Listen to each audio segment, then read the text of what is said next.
Lodge, my lodge dey fall. See my lodge dey fall, guy. My television dey inside though. All my property dey inside this lodge. Oh. See as my lodge dey fall, bro. I swear. Look at the house that someone is paying for.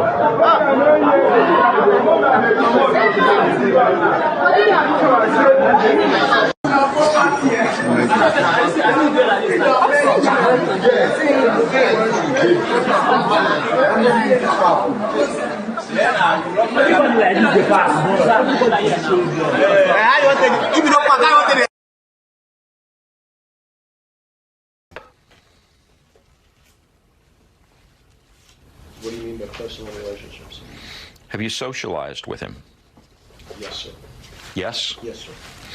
Have you ever socialized with Donald Trump in the presence of females under the age of 18?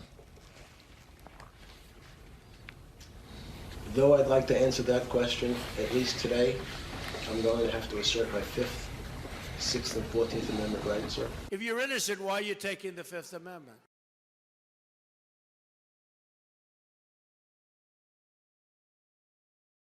The United Republic of Rwanda, of Tanzania.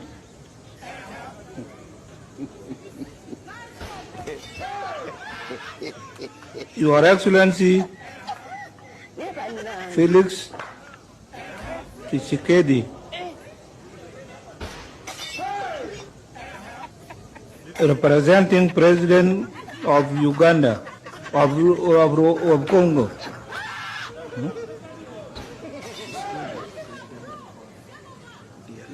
Mazima. She's scared.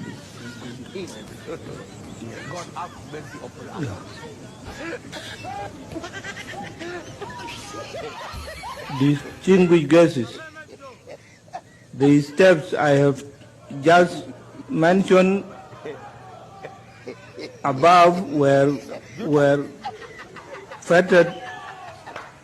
affected by the challenges of peace implementation in my country.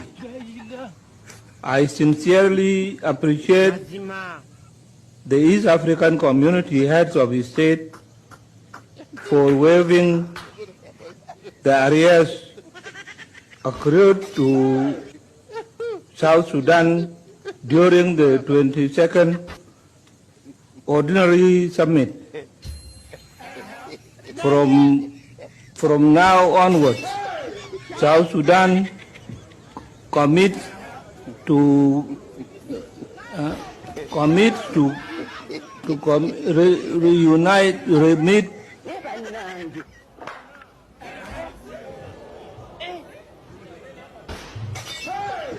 remit its required annual contribution on timely basis.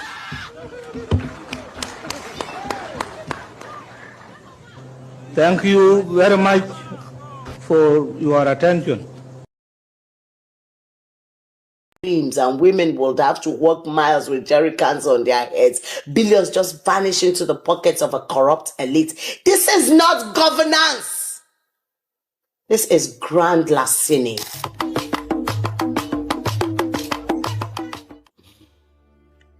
This is not good at all. And it cannot be well.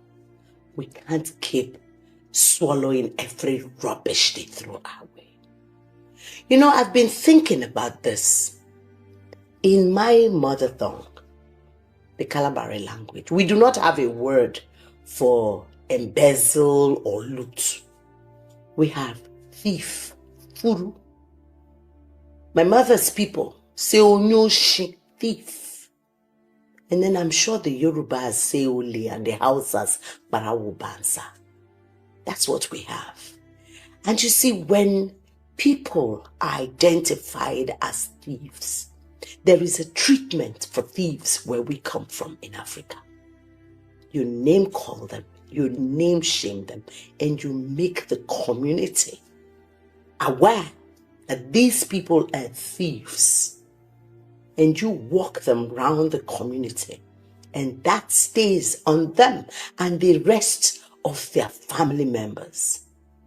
So today I'm very pained that we have found words to use to color thieves and make them look like they are important people. We have learned to give them front seats, and I think that that is total madness. So today I'm very bitter and very angry. We're a country of over 200 million people. And then the people in offices, they are less than 1 million put together. So how can a minority group of people lord it over the majority of us, and all we do is keep quiet and act like we're helpless? So let me just go straight to the point. According to Budget 8, our budget has been padded with lies. 6.9 trillion padded over rubbish. Our national budget with questionable, often redundant projects. The one they call white elephants. I've never seen a white elephant before. Every elephant I have seen has been brown. What kind of government sits at a table of power, dips its filthy hands into the treasury, and serves itself a banquet of billions while millions of Nigerians can't afford a meal, a roof, or clean water? This Tinubu government unveiled a budget that should shake every conscience awake. 393 billion naira. Yes, you heard me. 393 billion naira to install 1,477 street lights. Hey God, where are the poles going? To heaven? What manner of light will come from that kind of work? Is it stone-studded diamonds? Will the bulbs bring forth diamond sparkles, or what exactly will this bulb or pole? Is it going to heaven directly? Because really, it has to. It has to. 1,477 street lights. Please, how much is a 4-bedroom duplex in Lekki or any other highbrow part of a city? What's the fact was? As governor of Delta State, what would you say was your legacy? I know that once we interviewed you and you said you wanted the people to be able to say that this was what you left for them, and to be the one to point at what you left for them. But now, I mean, you have left. I'm sure you must have retrospected many times and thought about your tenure. What would you say, with benefit of hindsight, was what you actually left for the people of Delta State? I left pregnant women who were unable to deliver in the hospital before, now able, at the time I left, able to deliver in the hospitals free of charge and have their babies alive. That's all? That is the most, but that's the one that touches me most. Because by the time I got to Delta State, by the time I took over, pregnant women did not have access to funds to be able to deliver in hospitals. And so many of them were going to traditional native doctors, and the children were dying. But I started a free maternal and under 5 health care. So they were now able to go to the hospital to deliver their babies, and the babies were coming out alive. A legacy will be something that has also been continued, something that has lived past you. Is it, if yeah, it the has children not have been... lived.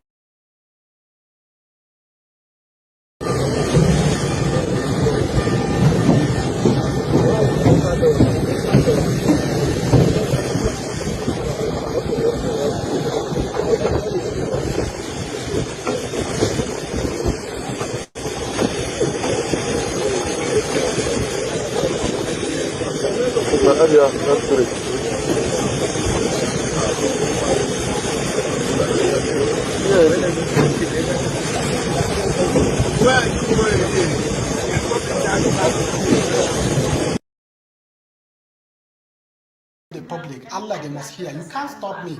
Allah. All right. Out of 44 local governments that we have in Kano State, hear me well, only 10 of them are headed by Hausa people, but the rest of the 34 are headed by Fulani people. And guess what? There is no single local government in Kano State which the number of Fulani residing in that area outnumber that of Hausas. Not anyone, not even single one. Why? What led me to conduct this research is what happened recently in Dawakin local government, where a Fulani man, that is the one that is heading the local government as a chairman, sees some plot of lands from the indigenous Hausa people, giving it out to Fulanis.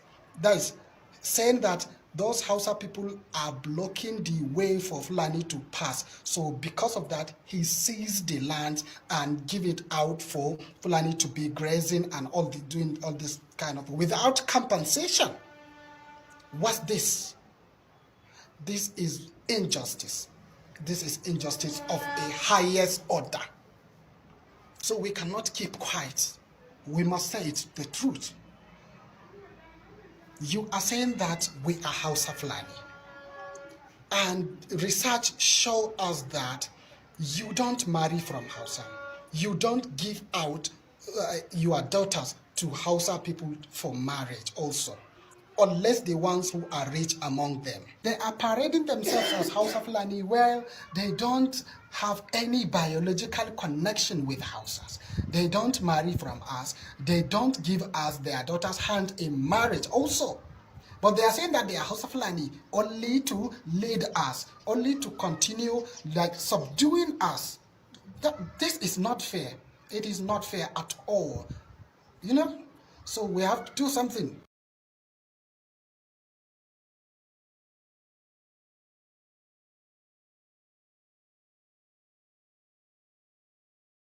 What you people are doing to President Donald Trump. Just because his name is on Jeffrey Epstein's file. I don't like it. You are making him lie needlessly, and speak carelessly. Trump, a math genius, is even forgetting his math and how percentages work. Watch the man. Drug prices have gone down for the first time in many years. The drug price is down, not 30 or 40%, which would be great, not 50 or 60. No, we're going to get them down 1,000%. Yes, at 1,000% drop in price, drug manufacturers will need to pay people to take their medications. This is not normal. What's going on is not normal. The one that pained me most is how you forced him, all of you, to release his perfect medical information to the public. Yeah, I was hot when I heard that Trump is suffering from something called chronic venous insufficiency. Damn!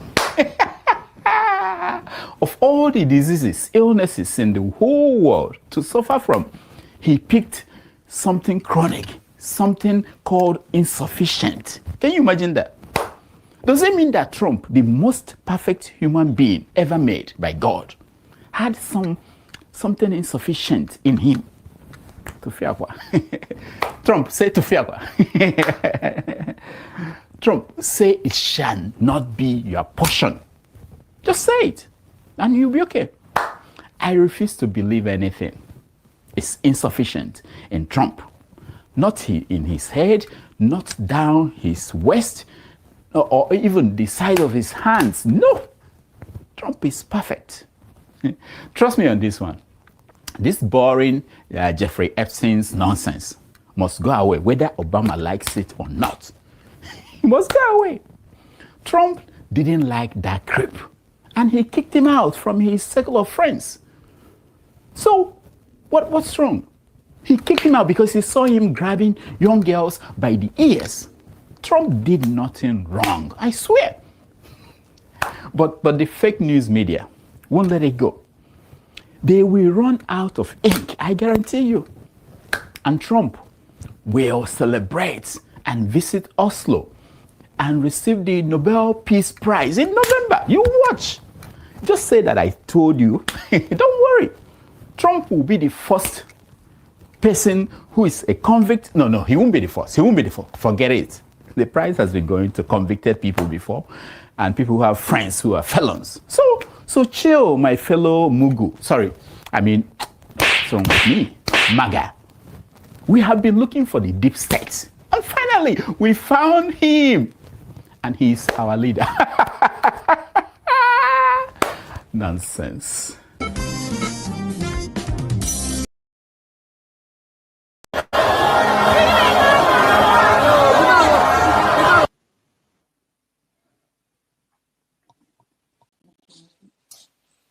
Some of this rally make my blood pressure go up.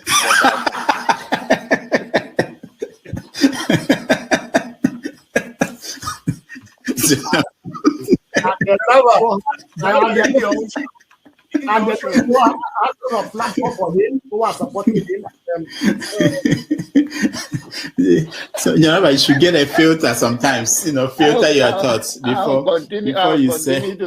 I'll continue to take blood pressure medication Why are you getting high blood pressure, Jonava? Now, I'm not taking medication for myself. I'm taking it for people like some of you guys that after the February something, and then people like Soludo that is a good spoiler. I thank God for his life. He's working for my. And I am ready to die defending Nigeria in whatever way. When it is God's time for us to go, it is you no took more my going time to to God. You are ready to defend Nigeria. I gave you my time. No, I'm coming. Alexi, hold on. You already started. What I'm saying, defending Nigerians is this. I gave him my time and he's using it to defend No, sorry. I'm sorry. I hope that Nigeria wins. I'm never going to wish any president evil so that I can say I told you so. No, I won't wish them evil. I hope. You see, I'm not praying. There's no point. I can't pray for Nigeria to be fine. I only hope that Nigeria wins and Nigerians win. Because if you choose a dodgy doctor who has a dodgy record, who has, all sort of accusations leveled against him, to say this doctor, we think he's done this, or this doctor, this surgeon, yes, he's a senior surgeon, he's the most whatever surgeon, but there are a lot of accusations leveled against him. If you choose him to operate on you, and you tell me to pray for you that it doesn't kill you surgery, what's the point? I can't pray. You might make it, you might not make it. My prayer won't change anything. So I hope Nigeria and Nigerians win during Tinubu's 4 years. Thank you. Thank you. Uncle, right? I have the right to address Showore the way I like. You don't know what Showore did to me. So learn to control your emotion, right? That's the only thing I'm going to tell you. But if you don't want to control your emotion and you insult me here, I'm going to insult you 100%. Okay. You understand? You cannot insult me on a normal ground. Physically, you can't insult me, right? I will treat you like a child. If you insult me physically, I will handle you like a child. I don't care your age. Do you understand? You are powerful over the camera, so you can say whatever you want to say, but you can't yet say it to me physically. You understand? I will handle you like a kid. I'm not joking. You understand? So learn to control your emotion. You understand? Okay. Please don't take him out. I also have a right to respond because he mentioned my name. There's no need to take him out. All you have to do is to meet them or something. And you're taking too long to manage them. Comment. Answer, what did you say? Comment. I know, but he mentioned my name, so I'm asking to respond to him. So when he gets your time, then you make No. He mentioned my name. If you want to make it rowdy, I will take you out. Take me out, you son of a bitch. Take me out. You think you're a big boy because you're moderating. Take him out, please. Hello, come on. Don't use such word now. Don't forget, that state is now an oil-producing state. So they now have derivation, if you are not aware. So if you want to speak for anybody, please do not defend a Kalata like a Yabelo. Please do not. Okay, let me respond to him. 1 second. Do not defend a Kalata like a Yabelo. Do not. All right, thank you, Mohammed. The people of that state. Can I respond to him? No. Then go to hell. Rudolph, go to hell. All right.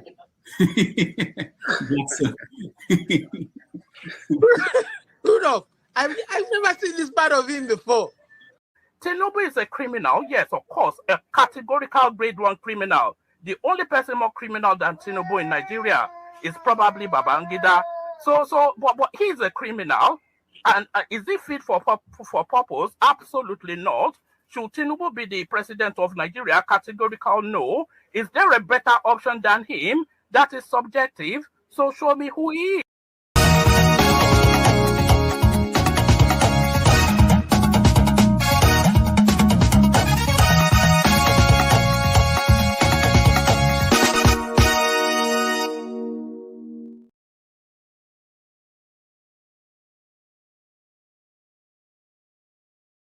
Welcome. Welcome to Have Your Say 247. My name is Rudolph Okonkwo. This Saturday, we take a look at the biggest stories shaping the world. From Washington to Abuja, we travel from Lomé to London. The headlines may differ, but what is at stake for you and the rest of the world is high. Thank you so much for joining us. And these are some of the stories we are going to look at. President Trump is under intense pressure following the controversial decision not to release the Epstein files. Yes, critics are calling what is going on the biggest scandal since Watergate. A cover-up so damaging that even members of his own party are demanding answers. What lessons can Africans draw from this? In Nigeria, the ruling party, the APC, has quietly chosen a new chairman. He's the former Humanitarian Minister from North Central in a closed-door meeting held at the presidential villa. The stage is now set for 2027 elections. Meanwhile, the Senate wrapped up by approving a staggering $21 billion loan for the president and making sure that Senator Natasha Akpoti will spend the complete 6 months in suspension. At the same time, the Chief of Defense Staff warns that 200 million illegal arms are circulating in Nigeria, nearly one for everybody in Nigeria. What does that mean for insecurity in the country? In the United Kingdom, doctors are staging a bold 5-day strike, challenging the Prime Minister to pay them up and reform the health system. All right, unlike other platforms who tell you what to think, we want to hear what you think. That is why it is called Have Your Say 247. Don't just watch the news. Be part of the conversation. Have Your Say 247. Your voice, your power. Thank you so much for joining.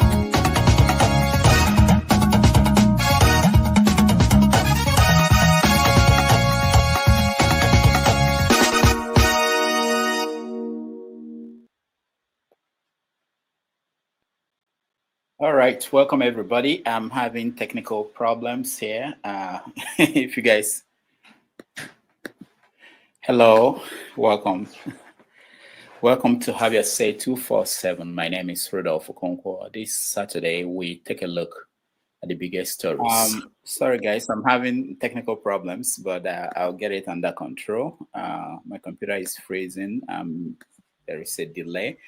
Thank you so much for joining us. KJ, welcome to the show. Thank you, Dr. Rudolph. Yeah, Mr. James, welcome to the show. Paul? Yeah. Thank you.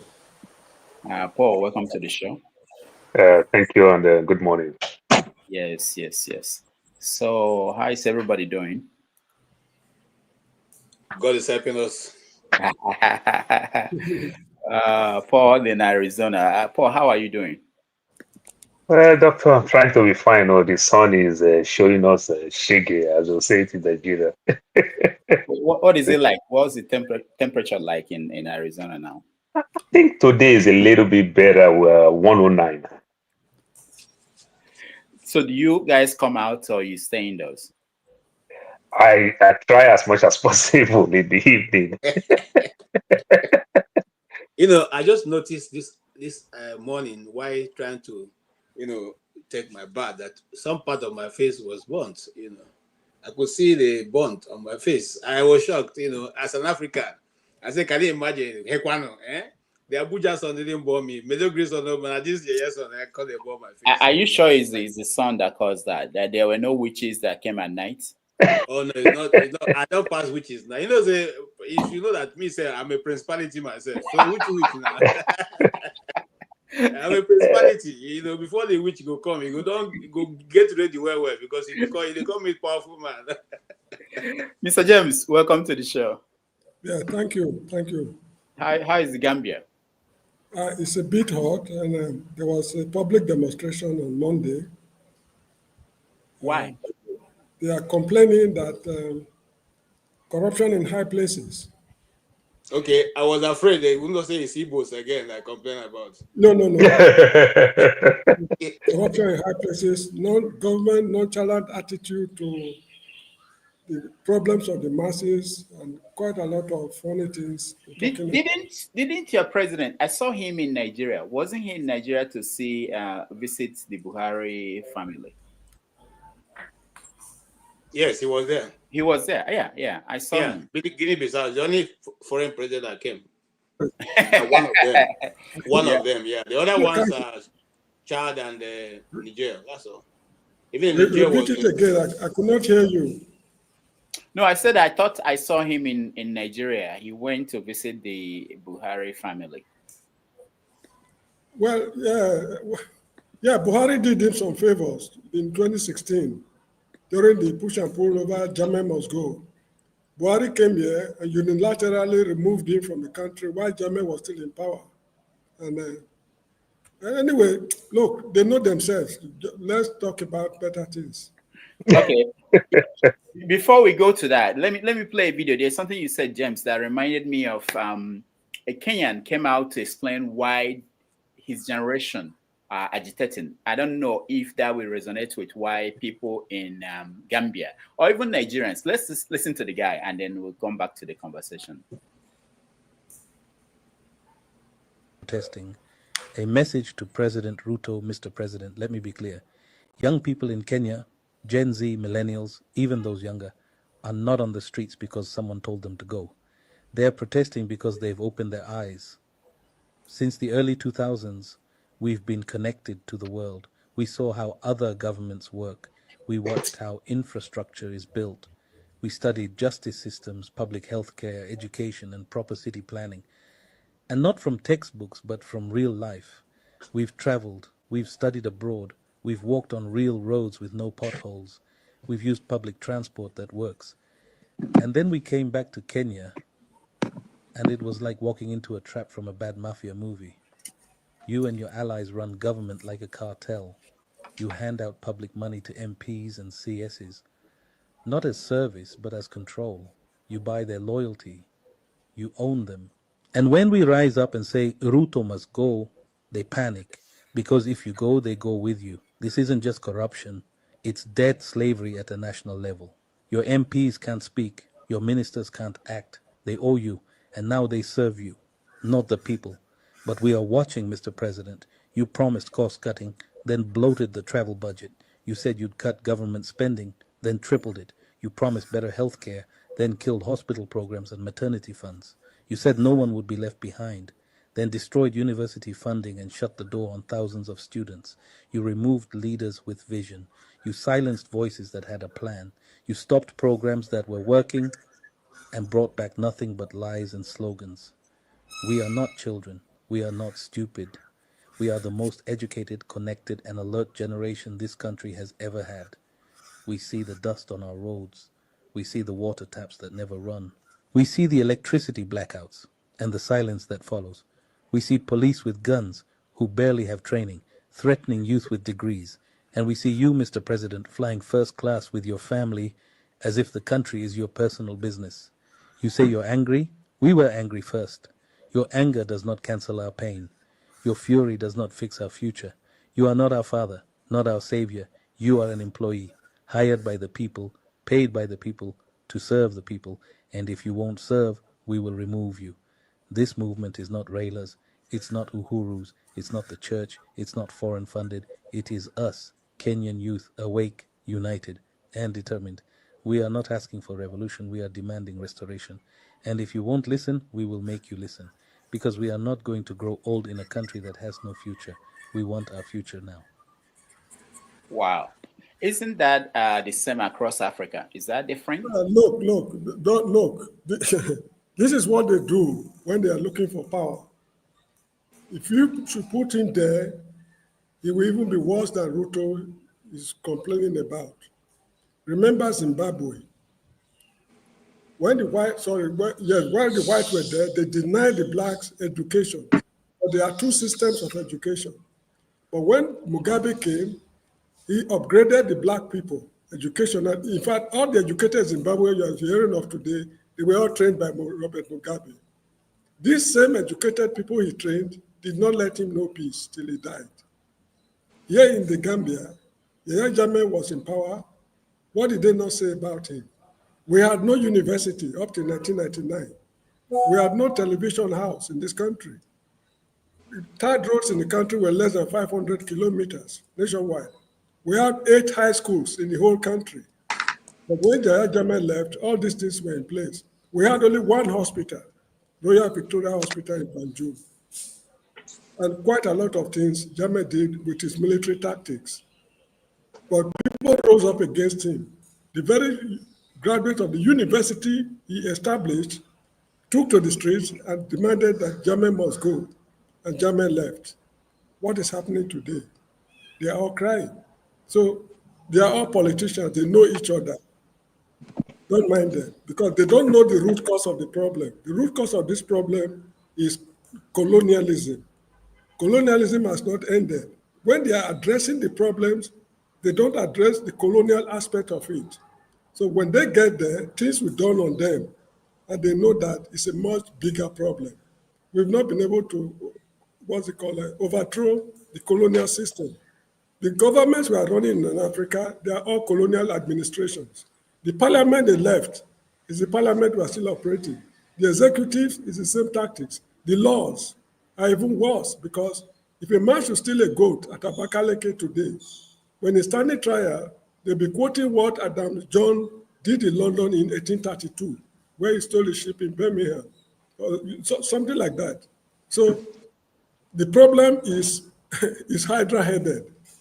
It's just, to me, it's making noise.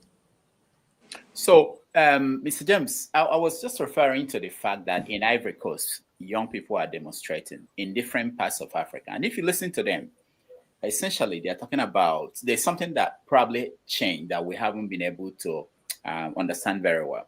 Young people are beginning to see how life is in other places, either because they can travel or because they can stay in their village in Tanzania and see what's happening in Ghana and see what's happening in other parts of the world. And they're demanding that something should change. I'm saying to you, don't you think there is something in common with this restlessness from young people across Africa?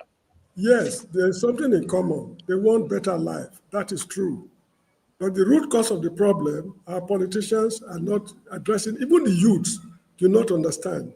Even on this platform, how many people in the past have been hammering on colonialism and neo-colonial tactics when we are dealing with national issues? That aspect is complete. Is it not surprising, as I always say on this program, during the 2023 elections, Nigerian presidential candidates, they went to Chatham House in London to determine who should rule the country. And that is a colonial government. So there's more to we are seeing. So we should not be carried away by these sweet talks. It's a grammarian as far as I'm concerned, because he's not attacking the problem. Should I say adequately? He's not attacking the problem. He's going after this. I don't know how to put it, my man. Please, All right. This All guy- right. We have a long way to go. We have so many rivers to cross. We've not crossed the rivers even to see the promised land, not even to enter. To even see the promised land, we have so many rivers to cross. All right. Thank you, yes. Mr. James. KJ. Can I come in a bit?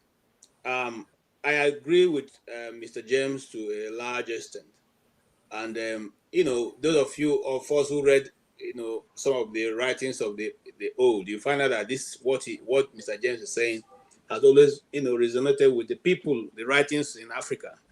We are able to enumerate what is the problem or what we think we can do when we get into those positions. But when we get in, we become worse than the people who were there. An example is the one who is currently on the seat of Nigeria, who claimed to be a Democrat, a progressive, an agitator. In fact, who claimed to be one of the masterminds of Nadeko. Today, his government does not tell any of such stories. Rather, it is even worse than the military government we have in Nigeria. But you can also look at what the man has said, and what we all probably will accept is the reason why this new awakening is coming to Africa vis-a-vis, what the Kenyan guy have said. The internet have made it easy for us to access live in other nations. See them, whether they are just fiction that the people who are the creators are putting, or their real life situation. We can assess such lifestyle and see how development is run in other nations. If you look example of electricity, we have been told that something that cannot be done in Nigeria. You see that Ethiopia and rest of the African countries are developing electricity within 2-3 years, and that can supply their nation. And then you wonder why that cannot be done in our own nation. So the internet is playing a very big role in what we see. Then the desire for a shift. You can't continue to say one thing and remain there. There's a desire in the heart of young people. Like every one of us, if you check, when we were growing up, we had a vision for Nigeria, where the nation was taking us. We had desired how to improve the situation. We've put that on writing and in debates and in places we have gone to, in various associations we belong to. This is the way forward. We think this is how we should move to the next level. Those advice and opportunities were never given to us until today. We are over 50, and yet no difference have been seen. So the desire is still in the younger people who desire to make a change. But you see, the problem is that that desire is within a limited number of the younger people. That majority of them are still with the old folks because they can get some 1 or 2 naira. Consequently, continue to cause problem in the development of or the scheme of things. Then the people, also the young people, if you are like me, they are all fed up. Majority of them are fed up. Okay, and it's because they are fed up, they no longer know how to channel their energy, because you are channeling your energy, you are not seeing any results, and then consequently you are either open to crime or you go to the extreme to try to force the change. And that's why when you see some of them talk, they talk with so much anger. It's because they have found out that we are helpless in this situation, and if we don't take our own future in our hands, we're probably going to also end up like our parents. So I said clearly that in other nations, yes, the advancement of a country lies in the younger people, but in Nigeria and in maybe other African countries, the thing lies with the people who are 90 years old and above. In fact, if you have not come to the age of 70, don't think you can contribute to national development in your country, because as long as you're less than 70, they don't consider you to have any form of issue that can make a difference. Consequently, people contain themselves.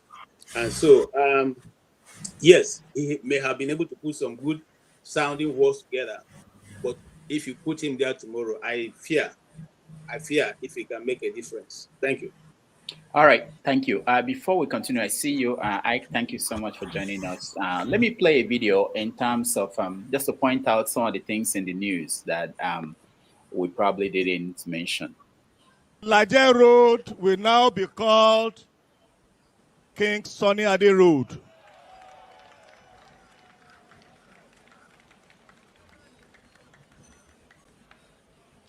Ajidagon Strait will now be called Olamide Adedeji Bado Street. That means that Charlie Boy bus stop will now be changed to Bado bus stop. No more Charlie Boy.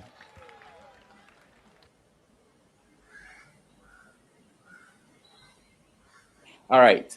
So we've been hearing about changing of street names in Lagos.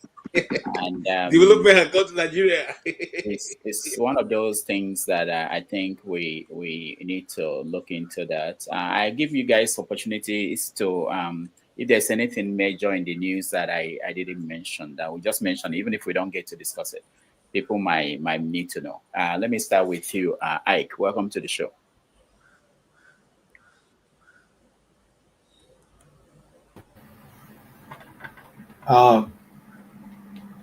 Good afternoon, everybody.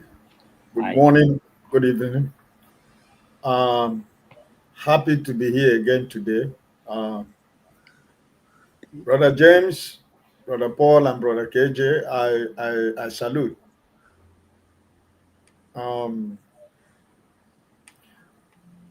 I just joined in. Where do you want? I don't know. No, all I want to know is, okay, you didn't hear what are the stories I mentioned. If you didn't, that's okay. If there's any story that's important to you that you think people need to know, I'll give you the chance to do that before we start the conversation fully.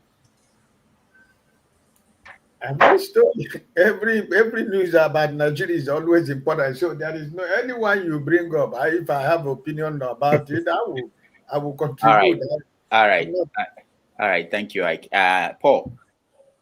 I think the street name that you talk about and everything, when I heard that street name and everything, it baffles me because sometimes people should understand and everything, the way they do things. Lagos, like they will call it, I think I've been there in Europe, it's called Lagos. Lagos is not Yoruba name. So they should also change the state name of Lagos because Lagos is from Portugal. When the Portuguese came to do business, trade by barter and everything, that's how they named that little place, that little island called Lagos and everything. So I think it's time too for them to also change that name from that name Lagos to change it to Babatope, Sanwo-Olu, or maybe Bola Ahmed Tinubu State. You understand? I think so. But it's a laughable thing.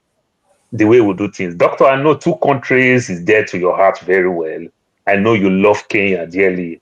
And I know if you have your way, you pray to die in Switzerland. I've been following you since 2011. So I know what I know these 2 countries. So, but doctor, there is something Trump did that I like very well. The things that they will do in closed door, you see, Trump will tweet that thing. You understand? He will tweet that thing and everything, and it makes people like him. By the time they close the door to go negotiate, people will feel that, well, Trump is already buying favor. Let's go around what Trump is doing. I think that is what these young people are doing. It's time for us to take our country back. It's time for Africa because they see these things that are glaring. My brother KJ talked about electricity. Algeria is even selling energy to Europe. They have in excess that they're even selling energy, power to Europe, and we are struggling to get power. But Aso Rock is spending 10 billion to get power. And in turn, what they tell you, they say, oh, the power that we give to Aso Rock, now we cannot divert those power now to somewhere else. That is just my take. But that street thing, it is laughable.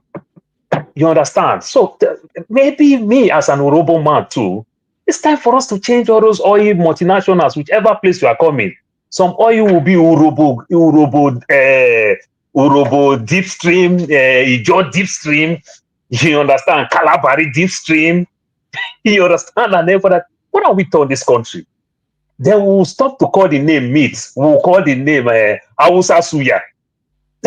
I don't understand. These things don't bring development. This thing is changing us. Doctor, I was born, raised in Lagos all my life.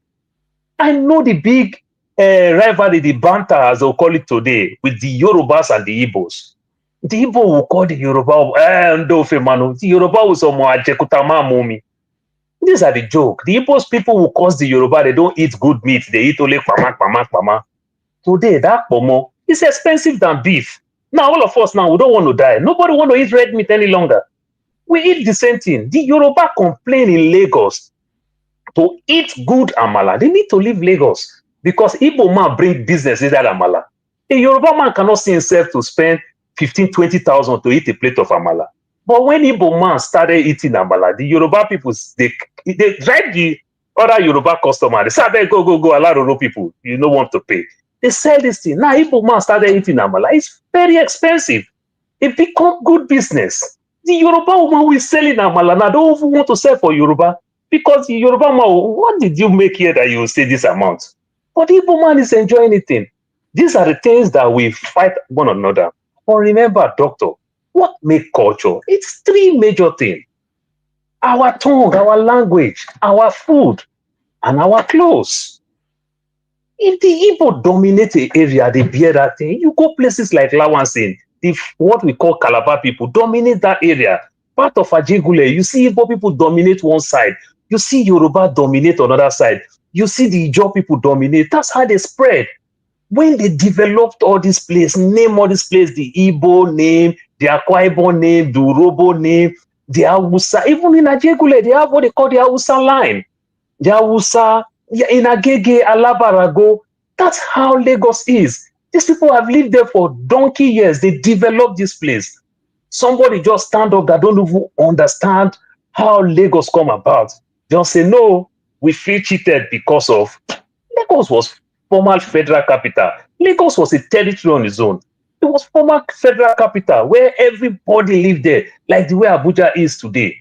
And everything, why they are doing it, they are changing the name to Bola Tinubu Center, whatever. Is Bola Tinubu from the north? Why are we doing all these things? These are my take for now. All right, thank you. Mr. James. Sorry. I was thinking we were going to talk about it later, but I didn't know. Yes. We're not talking about it yet. Not yet. I don't want us to go. We have to start gradually from one topic to the other. You just mentioned built on what I mentioned. Mr. James, anything you wanted to mention? Any story that is important that we're missing? No. All right, KJ. Before we start the conversation. No, sir. Go ahead. All right. So yes, KJ has nothing, and let's leave the Trump issue for later. I don't see the MAGA people here, so that they can. I want it to be complete conversation from all angles. Let's start with what's going on in Nigeria. So the Senate, they went on vacation, 2 months vacation. They'll be back in September, just like the House in America here. Went on vacation for 2 months. But before they left, they passed $21 billion in loans, approved it for the president to build infrastructure. And they also made sure that Natasha will be out for complete 6 months, because by the time they come back, it will be close to that 6 months that suspension that they gave to her. So let's talk about where we are in the political scene in Nigeria, especially as we approach 2027. Let me start with you, Ike, since you didn't get a chance to weigh in details the last time. Where are we? You mean political...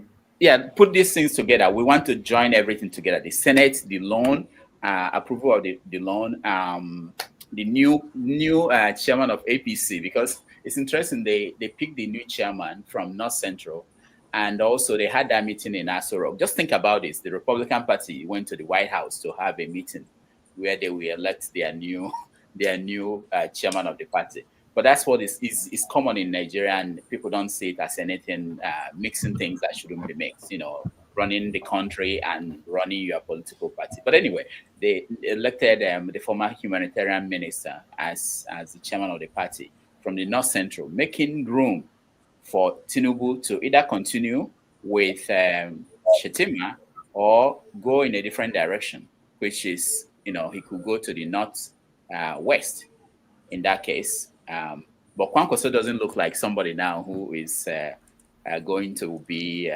deputy to Tinubu. So, your take. Well, let me start with the National Assembly. I think we should know. I mean, it's something that is. I see what the National Assembly is all about is an institution of distraction. You know, when they want to distract Nigerians from their, from the other illegality and the criminalities, they will do one thing and go on break, right? So first of all, I am one of those people who believe that we don't have a National Assembly. So I don't care what they do, because they are Department of the Executive. So it doesn't change anything if I begin to knock my head on the wall from now to the next 20 years. It's not going to change. So we don't have a National Assembly. We don't have a division of labor and power in Nigeria. There is no legislative arm. There is no judicial arm of government. There is no executive arm of government in Nigeria. And I'm one of those people who believe that this government is an illegitimate government. It doesn't have any credibility. It has nothing to show for 2 years. But what they have shown for 2 years is to make sure that they destroy every remaining fabric of Nigeria, divide us into so many million parts, and we become enemy to each other. This is what this government is all about. Because from day one, these 2 years, there has not been any government working. It has always been campaign for 2027. So the National Assembly is a disgrace, and I do not have any respect for anybody that is in the National Assembly. I don't care which party you represent, Now that they have decided to turn the National Assembly into 2/3 majority, APC now can do anything they want at the Senate. I think it's the same thing at the House of Representatives. So we can wake up tomorrow morning and they decide that on your mandate we shall sing, it shall become the national anthem of Nigeria.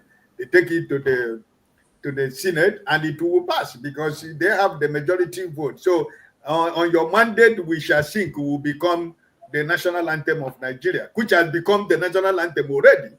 Because everywhere everywhere they go, they're supposed to sing the national anthem. They will sing, "On your mandate, we shall die." So we don't have a country anymore. So on that part of National Assembly, my brother, I do not have any respect or regard for what they do because they don't represent any of us here. If you say they represent you, maybe you try to make me to understand how any of them represent you. On the issue of APC taking their next meeting to Asorok, it's not the first time, Dr. Damage. This is not the first time. It's to tell you that we don't have a country. It's to tell you that every Nigerian is on chain. That they have chained Nigeria. Nigeria is in chain because nobody see it as something that is wrong. That the political party will take their convention or their whatever meeting to the seat of power just because for the fact that you are controlling the federal government. Then Asorok has become your national party headquarters, right?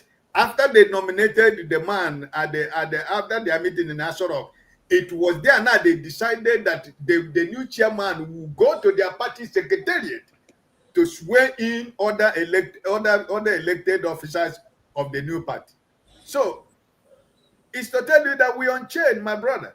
It is not the first time. All their meeting, all ABC meeting that Bola Tinubu has attended has always been at their sorrow. So is it new to Nigeria? No, it is what it is. So on the issue of the new chairman, I was made to know that he was former chairman of Independent National Electoral Commission, either in Benue State, and he has worked in INEC for almost 5 to 7 years. So what does he tell you? The rigging machine already have started. So now they've decided to employ the man who is an inner circle into what goes on in INEC as the chairman of the party. So it's a strategy to prepare for 2027. So I don't think that appointing somebody from Plateau State changes anything for APC. I know that 2027 is between Nigeria and APC. It doesn't matter what they change. It doesn't matter who becomes the chairman of APC. He's not the chairman of APC. He is just there. And whatever the man in Bodilon says is what he's going to do. He doesn't have any power. He doesn't have any control of anything. It is the decision that is made. After all, the former chairman, we were told it was because of health reasons that he resigned. But before 1 week, he was appointed the managing director of 110. I don't know what is it. Is it one of the airlines? Authority. Chairman farm. Okay, he was appointed managing director. So, I mean, who are we deceiving? I mean, who are we deceiving? I mean, who are we deceiving? You know, so my brother, it is what it is, right? So I give somebody else to say something. After all, this is, it is what it is.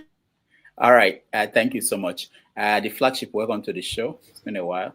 Thank you. Good afternoon, gentlemen, and good afternoon, everyone. How are we all doing?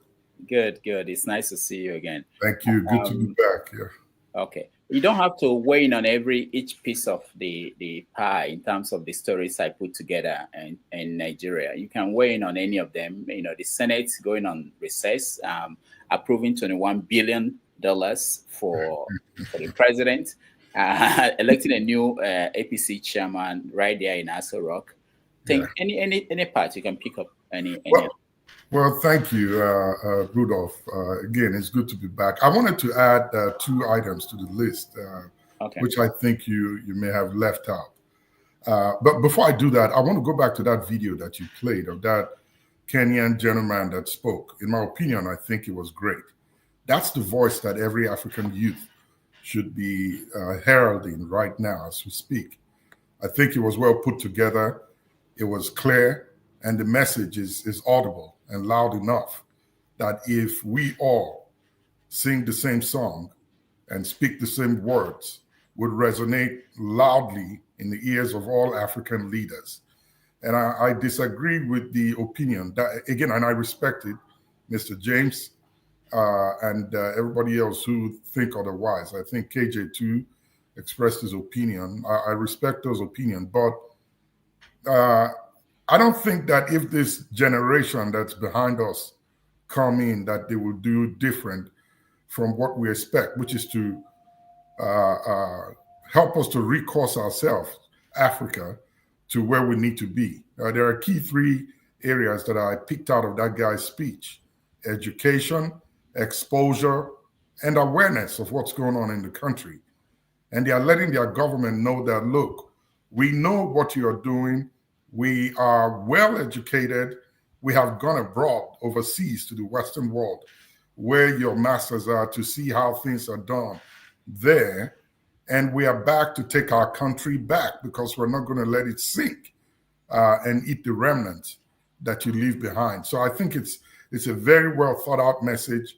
We all need to pick it. And I'm hoping that we in Nigeria and the rest of Africa that is suffering this oppression by their leaders should toe the same line. Now, having said that, one key news that I heard this week is the purchase of, is it MultiChoice and Glow, one of those, the multimedia industry, the 2 major ones in Nigeria, has been purchased by a French company. The name, I'm not it's Canal Plus. Yes. So it's a big red flag, in my opinion. I think we're gradually aligning with the French, and Shaguri is a name that comes up a lot when anything about Nigeria and the French is discussed, and things are moving down that way. The president of Nigeria is always in France. Allegedly, from what I've gathered, there are French military boots on the ground in Borno State or somewhere around there. And a lot of things are going on which are unchecked, which we, the Nigerian people, our leaders or politicians, are not really looking deep into. And every one of these are connected to the French folks. So that's something, in my opinion, that's very disturbing. I think Paul was mentioning something about Nigeria not having power, and we are supplying gas to the rest of the world, which is true. There's a line running from Forcados down south in Warri, It's going to run all the way to Europe, and will be providing gas for them, which they anticipate using the power themselves come 2030 if nothing is done. That's very concerning. So this unholy alliance with the French folks is disturbing to me, and I think we really need to talk about it and bring that to the front burner of our conversations. Lastly, Akpabio, I think, is really, really riding the horse of power in Nigeria, and he's wielding it in his way, making the Senate go off on a 2-month recess now that Senator, what's her name? Natasha. Has been asked to go back, or she's trying to come back to the Senate, and they did everything to stop her. And I learned also yesterday that she was trying to go to London with her husband to attend her stepson's graduation and was stopped at the airport by Nigerian immigration. They seized her passport for a minute, saying that there is an order from above and she's been put on a flight risk. That one was very surprising to me, that she's being put on a flight risk by whom? We don't know, but I'm hoping that it was cleared, or she was cleared and she was able to leave. I've not gotten the update on that yet. So these two, I think, are kind of key. Akpabio's rampage in the Senate and his, for lack of a better word, choice of words and his action, the upper chambers is very unbecoming and is leading to a lot of catastrophe in terms of how we are presented out there in the world. And I think he has joined, lastly, Governor Hope Uzodinma of Imo State to bring forth the obituary of Tinubu before his time, when they both mentioned how well Tinubu was buried and how Nigeria handled his funeral and so on. These careless statements and cluelessness, I think it's not showing good of who we are, and it's affecting everybody out there, including those of us in the diaspora. I'll end there for now. Thanks again. All right, thank you, the flagship. Let's hear from Paul. Doctor, it's kind of funny the way sometimes if we're not being careful the way we do things in Nigeria. The way we single-handedly sometimes we just create monster out of people, we make people become this monster that they never thought to be. The kind of thing they are doing to Senator Natasha right now and everything. If you think about it now, if the CIA negotiates with that woman easily can be a CIA agent. You understand? Yes. Yes. She's going to look for power. If you threaten, then somebody will threaten on the other side. Then she will become an insider to be feeding the government what is going on. These are the things that will create Boko Haram with Salisu Buhari. If you could remember, little things like this. I don't know why we like power so much in that part of the world. I don't understand. I don't understand. Look, the Akpabio thing, the way they are doing with the Senate and everything. They keep borrowing money because we are still eligible to borrow money. Doctor, I'm not saying it from a place of pride. I have over hundreds of thousands on my credit card. Of course, if I said so, it's still not my money. You understand? Some people cannot even get $1,000. They go to squander that money. It's not my money. That's how it is. You must learn to understand it's other people's own. The power you are there, it is the state that bestowed that power in you. And you must respect the state. You must respect the constitution. But we abuse all these things.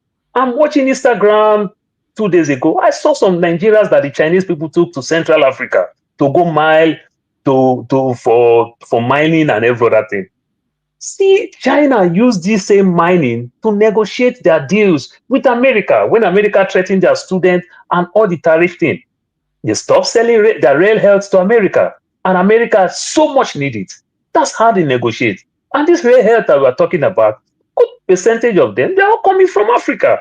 That the Chinese is buying everywhere. You understand? And stockpile all these things to cut deals. But we have so many things that we can cut deals, but we can't do anything with it. Oh, we just look for the West, borrow us money or dash us money.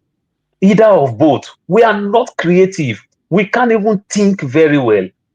And it beats my heart when Mr. James said that thing that he said and everything. You see, Mr. James, I respect you so much. I hope to grow someday to be like you.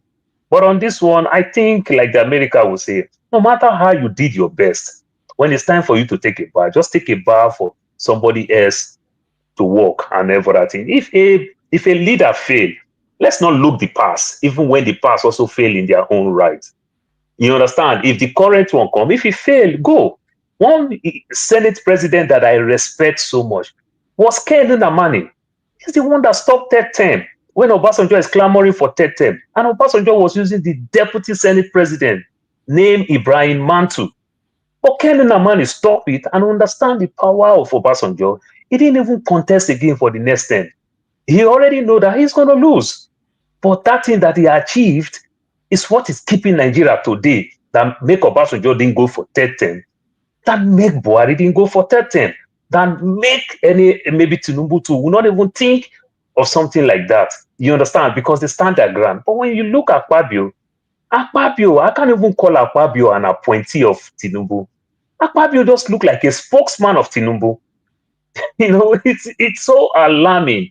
The way Lawan started, we blame Lawan in front of Akpabio. Then Akpabio come, he's doing the same thing. And somebody like Oshomole is prepping himself down.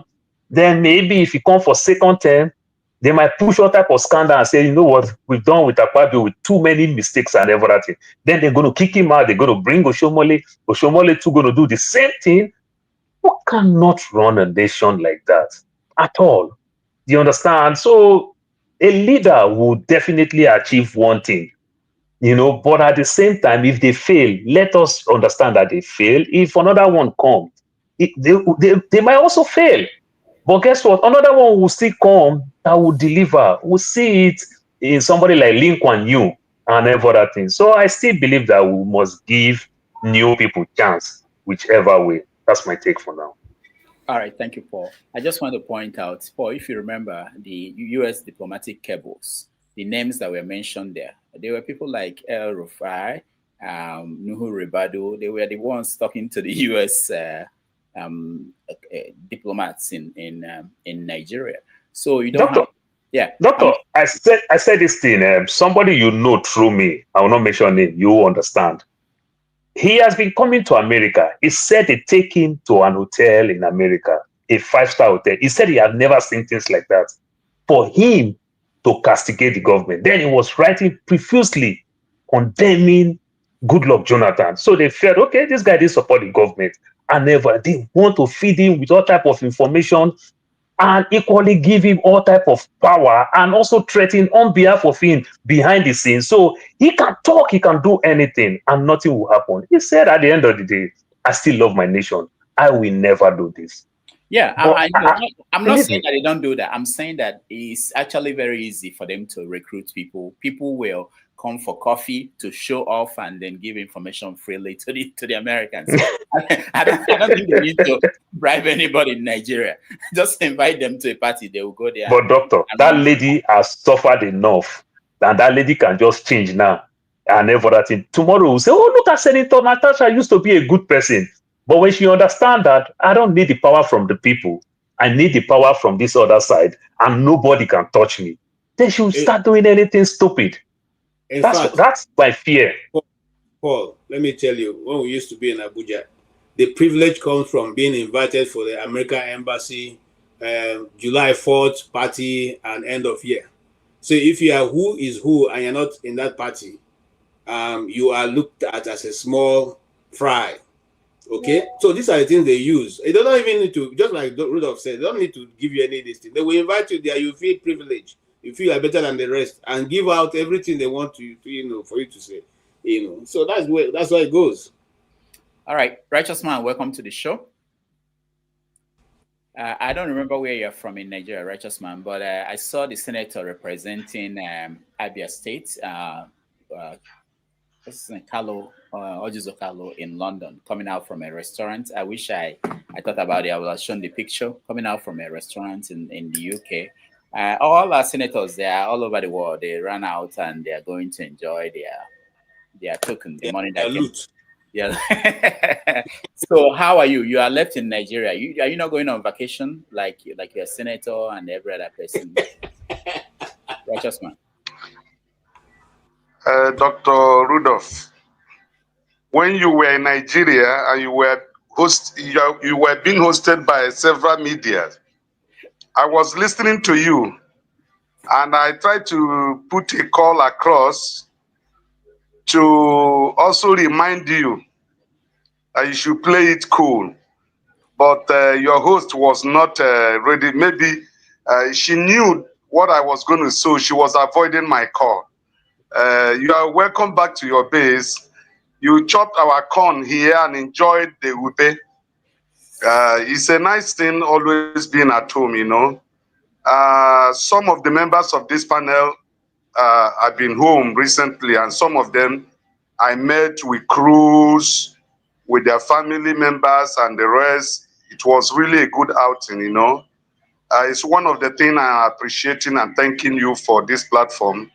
Made new friends, know new people, you know. We're not ghosts, we're existing, we're living, you know, that kind of thing. So I really appreciate your platform. I don't know.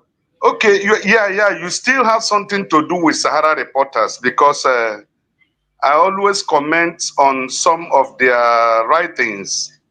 This one you have started asking me, you don't know where the state where I come from. I hope it's not an indirect way of trying to get all details about me. Anyway, I am a freeborn of Igbo land and I am from Imo State, precisely Nkwere, Obwebe. I'm happy. From the famous traditional prime minister of the land family. And I know you know my surname, so I know you should know what I'm referring to. So my identity is not hidden. So thank you very, very much. The truth remains that the Nigeria of today is quite different from the Nigeria of 2023. I was speaking to one of my good friends from the northern side. That was last 2 weeks. And he gave me his word. And he told me that I should write it down. The North, since independent, is not the same North today, 2025, and will not be the same North in 2027. So there will be a lot of changes, and that is going to shock the world. That prayer we've been praying for a time being now, asking for divine intervention to change the story of Nigerians and also to create room for Nigerians in diaspora to be coming back home and establishing and bringing the dollar and the pounds and the euros and building companies. Very soon it will materialize. The insecurity in Nigeria is going to stop. I am telling you what I was told because it has come to the realization of people who were seeing the Igbos as the problem of Nigeria to discover that of a truth, Igbos are not actually the betrayers or the problem of Nigeria, politically, militarily, and economically. And a decision has been taken as regard to that. So whatever you see that is happening today, every write-up, whatever that those agents that are paid are saying against a certain individual, in order to blackmail him and make him look stupid are all efforts in futility. It's not going to achieve their aim because a decision has been taken. So 2027 general election will not be 2023. It doesn't matter what instruments the APC will put in place. It doesn't matter who is going to be the INEC chairman. The Nigerian people and the core North have agreed that Nigeria must change and will change in 2027. Thank you very much. All right, thank you, Righteous Man.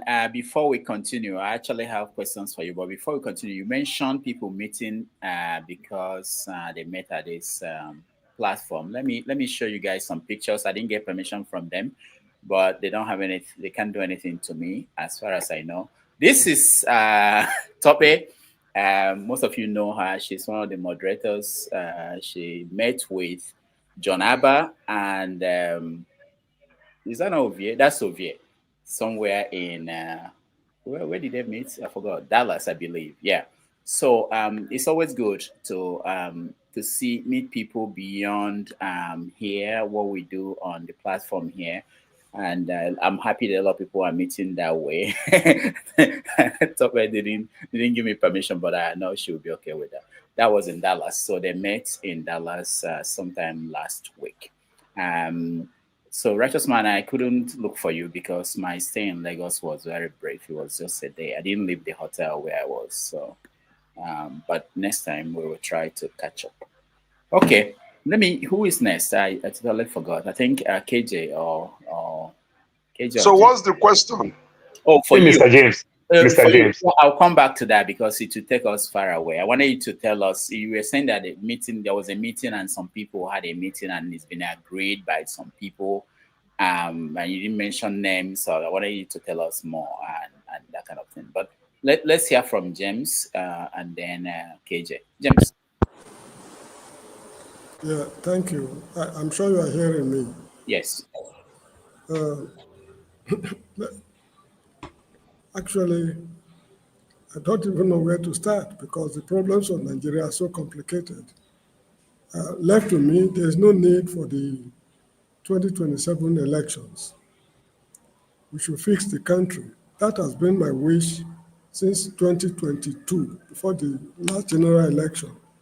We should fix the country and know precisely where we are going because we know where we are coming from.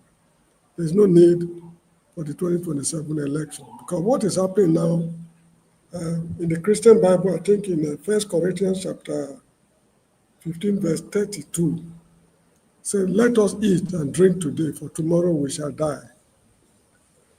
That is what is the philosophy of those in power today, because they know anything can happen. I think it's 1 Corinthians chapter 15, verse 32 or so. Let's eat and drink today,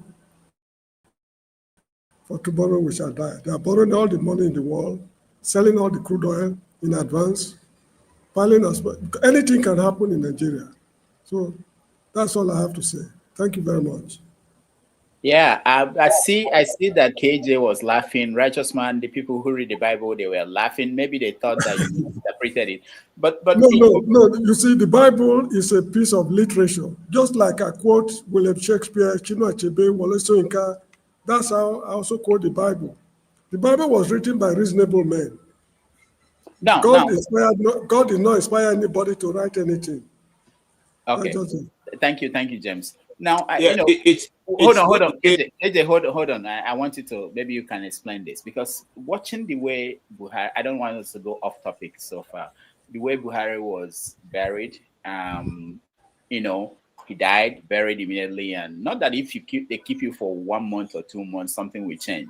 But the way it happened, wouldn't that make all these politicians think, you know what? Maybe I should steal more money because one day and spend it and do whatever I need to do, live my life, because tomorrow is not guaranteed. I might be in the ground tomorrow. No, don't be surprised. Don't be surprised that these politicians will go to heaven if heaven exists, because all they need to do So still as much as possible, they go to the church or the mosque, they pray for them for forgiveness of sins. And once your sins are forgiven, the way to heaven is open. So that's just it. All right. Yeah, that's just it. Okay. Without going far from the topic, KJ, I'll give you 1 minute to respond. Oh, no, I have not responded, so I don't know why I give me 1 minute. Oh, okay. No, I thought you wanted to say something about James. Otherwise, I'll come to you. No, all right, let's give you the chance to speak. You can add. Yes, I think that will help me more. Yeah. All right, go ahead.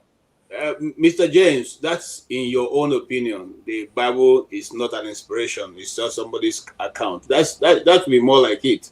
Like I said, you are free to believe what you want to believe, but you cannot now force me to believe what you also believe.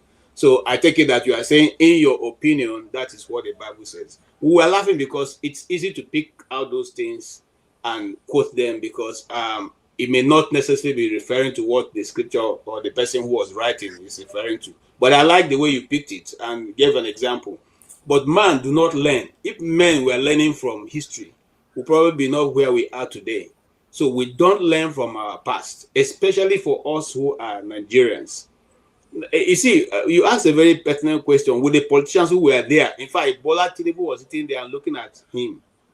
Did he leave that place with a changed heart? The question is no. They don't ever think that they will come to that position where they see, what was going on there.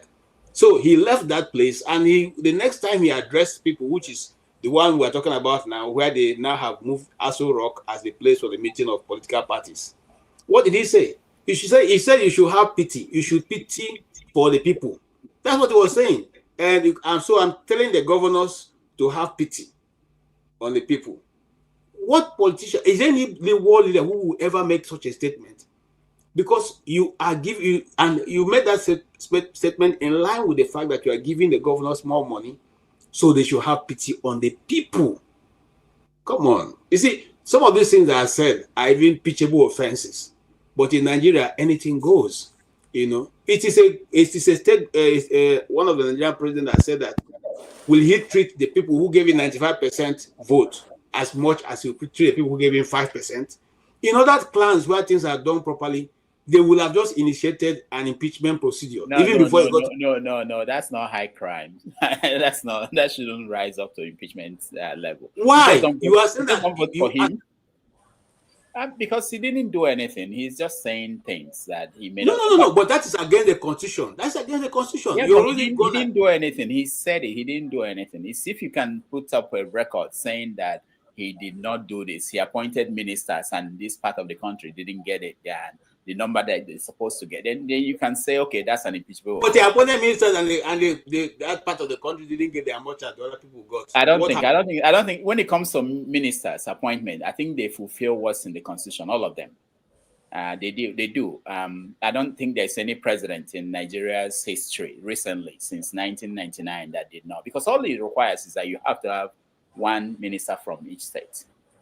That's it. Okay. Having said that, I also let me go ahead and make my comment. I kind of disagree with by the way, I welcome Flagship, because what you are saying is that Nigerians have lacked people who can, or Africa itself have lacked people who can be able to articulate in English what needs to be done or what is the problem. No, in fact, Chinua Achebe, whatever is happening in Nigeria today, he wrote it many years ago for people who, if it was in a developed nation, would have taken him and studied him like we studied Nostradamus in America and the rest of the places. Because this is what he wrote, is what we are living now. Is there anything that he wrote in his book earlier that we're not living now? There was once a country, we all read it and treated it by the side. Okay? There's nothing new. All right? We knew that there was a certain force that had determined that one part of the country will not exist. We went to war because of that. They fought us. They fought the genocide that took place in 1966 and before was because Aguirre was accused of trying to run a unitary government. Today we are saying, okay, let us run the federal government. When they say no, we must dwell on unitary government. What is new? Except, of course, anybody who does not bother to look through the history of time, you will not see this thing. But They've always been there. Now, those who are also complaining or thinking that, like Righteous Man was saying, that what the North is, we have heard that. As a small child, I met with J.S. Saka. I don't know if you understand what I'm saying. God graced me while I was living in the North. I met almost all the political leaders, and as a child, I heard some of their arguments. The North, the Middle Belt was fighting the North all through, but eventually returned back to the North, even though the political leaders at that time took a decision that we are no longer going to stand for this nonsense. You are calling us North, but when it gets to resources, you say we are Middle Belt. We are no longer North. We have heard it before. They come out and say, oh no, Polongu, Slomola, you guys are going to, in fact, these are the cross of the people who are going to change the political scene. It never happened. It has always continuously to be Plateau State alone that votes for NPP, okay, that remains a little bit positive. But even today, you see that it has been taken where they are going backwards, back to the Arewa fold. Remember that Arewa continuously to be Arewa. Look, let us trace back. 2 days ago, Kwankwaso was saying, I am speaking on behalf of the North. They are never, it is only when me or KJ come and speak now, they say I'm tribalistic. But when they make that I am speaking on behalf of the North, they are not tribal. And even those of us in the East and in the South, we join them to say, hey, you people are too tribalistic. We will fight each other. They can fight me from that. Paul sitting here now can fight me for owning an oil well, but you will not fight Musa from Sokoto, who owns an oil well, and oppress it. Okay? See, so this is what's going on. Look, the change of name. I thought they would also change the name of Nigeria because it didn't come from us. But you can see what is going on. We have reduced it to a minute level where you are going to change the name. You are changing Charlie Boy's name. If Charlie Boy is more popular than the whole of that area, you are changing his name. Okay, at least he made his mark when he wanted to make his mark. Now you are removing his name, removing all the names that belong to certain people of certain portion of Nigeria and renaming it. The next thing you are going to declare is the same indigenization we have seen before. All the land that has been bought by non-indigens will be taken away. So why are we complaining then? Donald Trump should deport all of us. Why are we complaining? Okay? Because it's the same thing we are doing to our own people in our own land. You are saying you don't belong here. Okay? Anyway, I don't want to be everywhere. I just want to say something which for me, politically, I'm thinking that that's where we're going. I don't want anybody to be carried away by the fact that the North is speaking different language and saying those things. They have always said it. Every political time when we have a strong man that is so powerful and may make a difference, they come up with all this different, what do you call them, divisions and groups that are saying, look, it's until they get you to a corner and they are now able to identify where Obi stands, then that is when we start seeing what is going to come. For now, nobody knows. And Obi, like I said, he's a clever man. You don't know whether he's in LP or he's in ADC.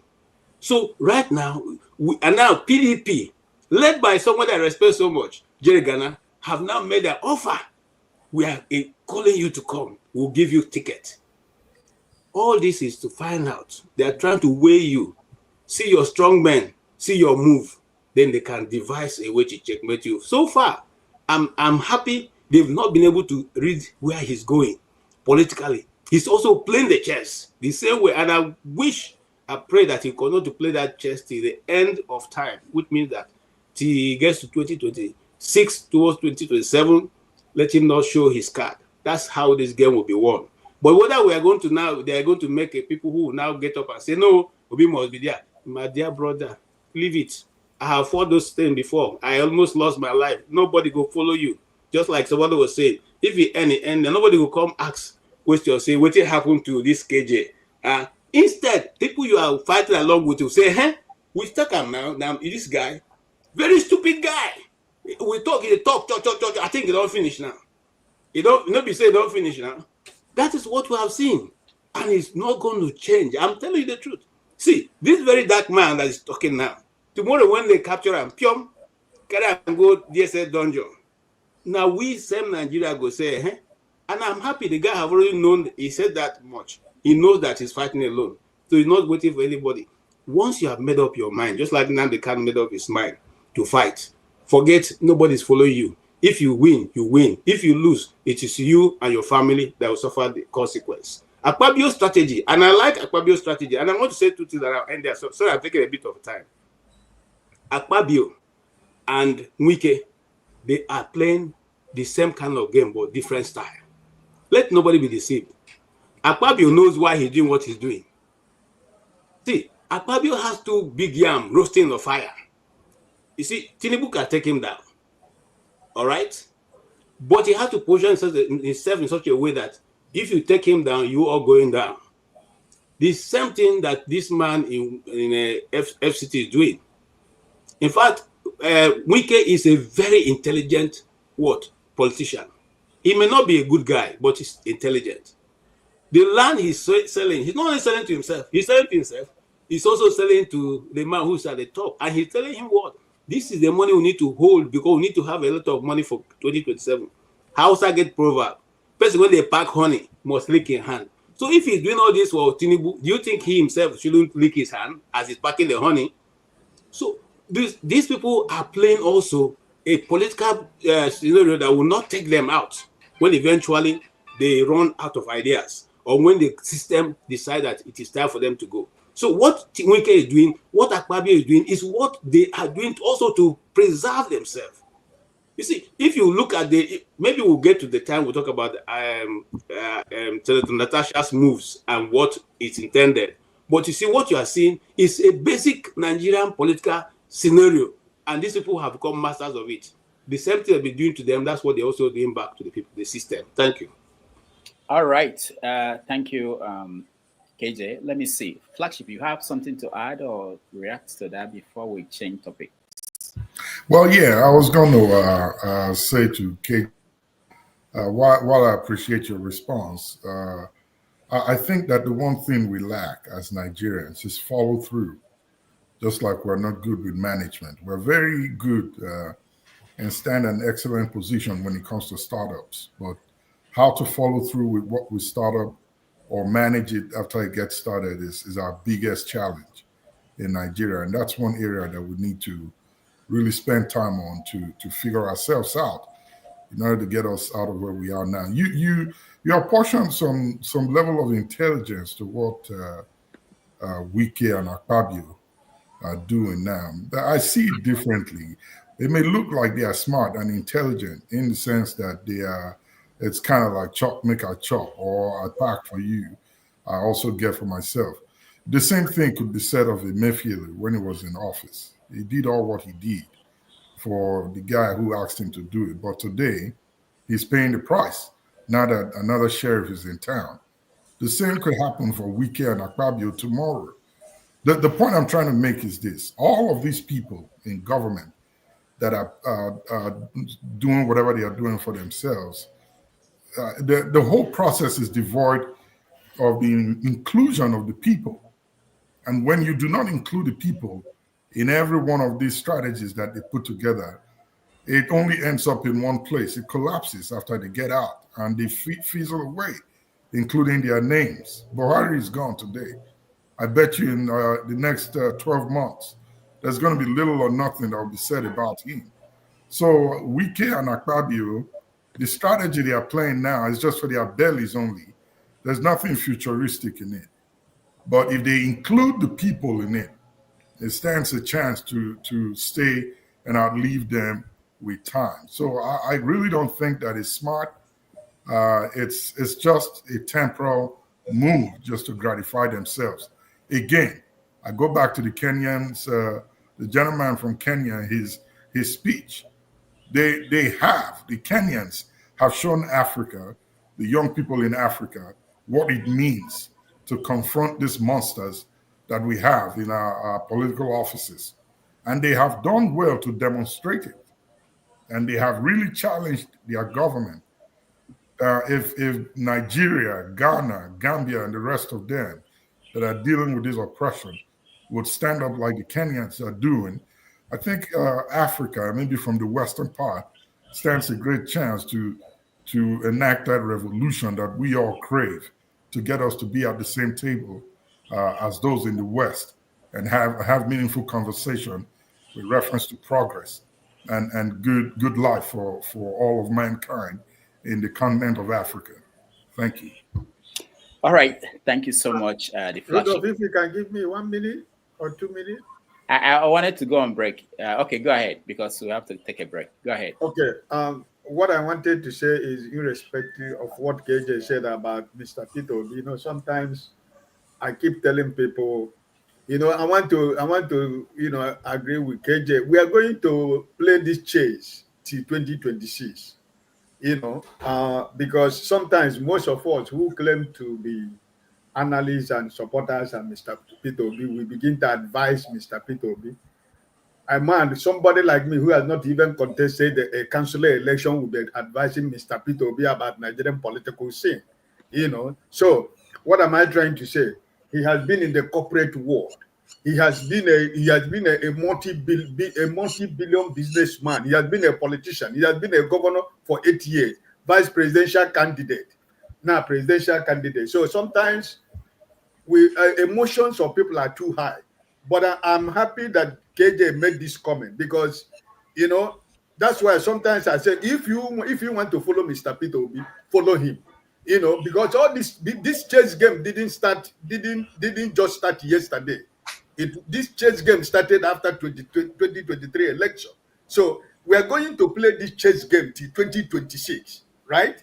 And we are going to continue to put the political landscape of Nigeria into suspense and guessing until he reaches at a particular time when he will say, okay, I am with Flagship, or I am with the KJ, or I am with Rudolph. And when that time reaches, you will see that there is work that has been going on the ground by the obedient movement. It's not forget about what is happening on the internet. The foot soldiers are working. So I'm happy that people are beginning to realize why this man is doing what he's doing. So everybody now is asking Mr. Peter to come and be our presidential candidate. He's not going to tell you. He cannot say no. Jerry Ghana is a man I love like AJ. He went with his group. They said they will continue to meet his team. Some people will tell him Mr. B has no team. He's only alone. But those who know who is in the political terrain is telling you they are meeting his team. So who are his team? We don't know the team, who the teams are. So I just want to encourage us that maybe he know what he's doing, as long as the political terrain in Nigeria is concerned right now. Thank you, Dr. Rudolph. All right. Thank you so much, Ike. Let me just inform people that tomorrow on 90 Minutes Africa, we are going to host a very important historian who writes out of the UK, Dr. Max Siolum. Now, he's a very mysterious man, but his books are very influential, especially in understanding the history of Nigeria and the role of the military in what has become Nigeria. So he's going to join us tomorrow at 1:30 p.m. New York time, 6:30 p.m. Nigeria on 90 Minutes Africa. Very important conversation. So if you can join us, that would be wonderful. Thank you. Let's take a break. When we come back, we are going to talk about Trump and the Epstein file, the cover-up, what it meant for Africa, and the agenda of President Trump, whether he can continue with his agenda by September when Congress comes back.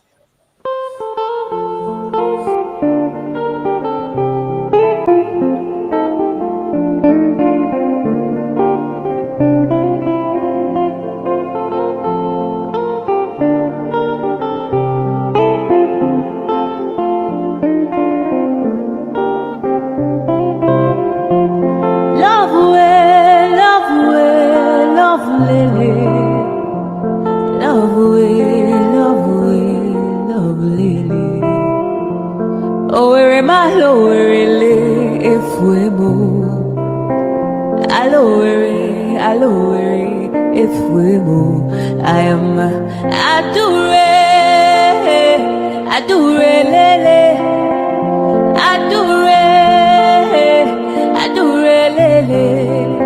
Idu kwa samaka onyoma odiga powder Idu kwa samu puonyoma odika fomu. Idu kwa samishi onyoma odika pilu. Ololololo, aturubu ebule wakawa iwariwo. Ice. Rosa Olerio, Rosanna Oleri, Rosanna Olerio adikadimna. Adure Oleri, Adure Olerio, Adure, Aturuwe bule wakawa iwariwo. Adure, Adure lele, Adure. Idu kwa samaka onyoma odika powder. Idu kwa samuku onyoma odika fomu. Idu kwa samishi onyoma odika pilu. Ololololo, aturubu ebule waka. Opudilio, nyekelaniyo. Olisa malugonko ene menenua. Opudilio, nyekelaniyo. Chukuna malugo yobia diocha. Agaranya chogo kowe bili. Agaranya chogo kowe rienio. Owe chuku bezie chuku. Nuche chukwa busigi fegemeo. Nuche chukwa busia ifegemeo. Nifo solo ne ase alibazie. Oboye bebe agaranya muliba. Oboye wuru agaranya mebibe solea. Mano agaranya wa. Oboye afiozi enipa kwa. Agaranya chogo kowe bili. Agaranya chogo kowe rienio. Oboye chikubezi olisa. Kodili ma, kodili bemo. Kodili wakema, kodili wanima. Naino kwane we peluge peluo. Kodili ma, kodili bemo. Kodili kemo, kodili heyo. Ibedwe me wanem, nikadiezi bohimo.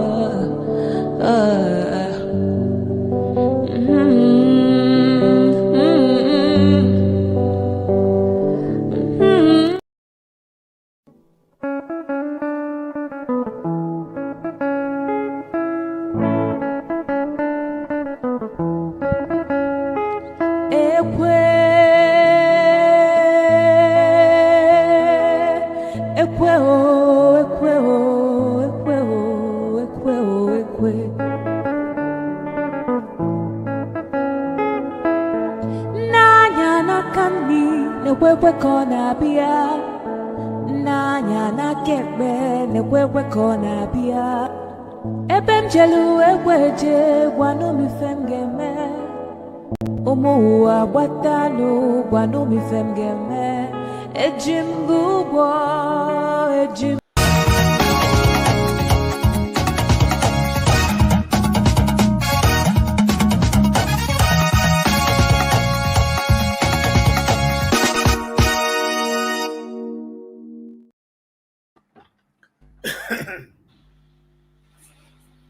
All right, welcome back, everybody. With Donald Trump. What do you mean by personal relationships? Have you socialized with him? Yes, sir. Yes? Yes, sir. Have you ever socialized with Donald Trump in the presence of females under the age of 18? Though I'd like to answer that question, at least today, I'm going to have to assert my 5th, 6th, and 14th Amendment rights, sir. If you're innocent, why are you taking the Fifth Amendment? All right. So some of you following the political situation in America here, we tell you that analysts are beginning to say that this is looking like 1972.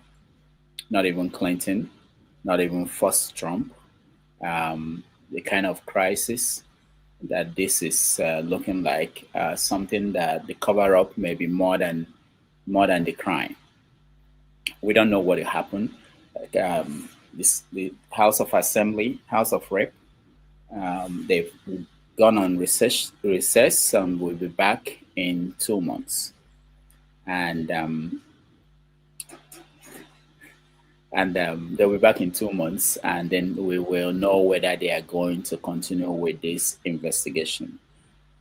So I want to know what you think, because this is not something new.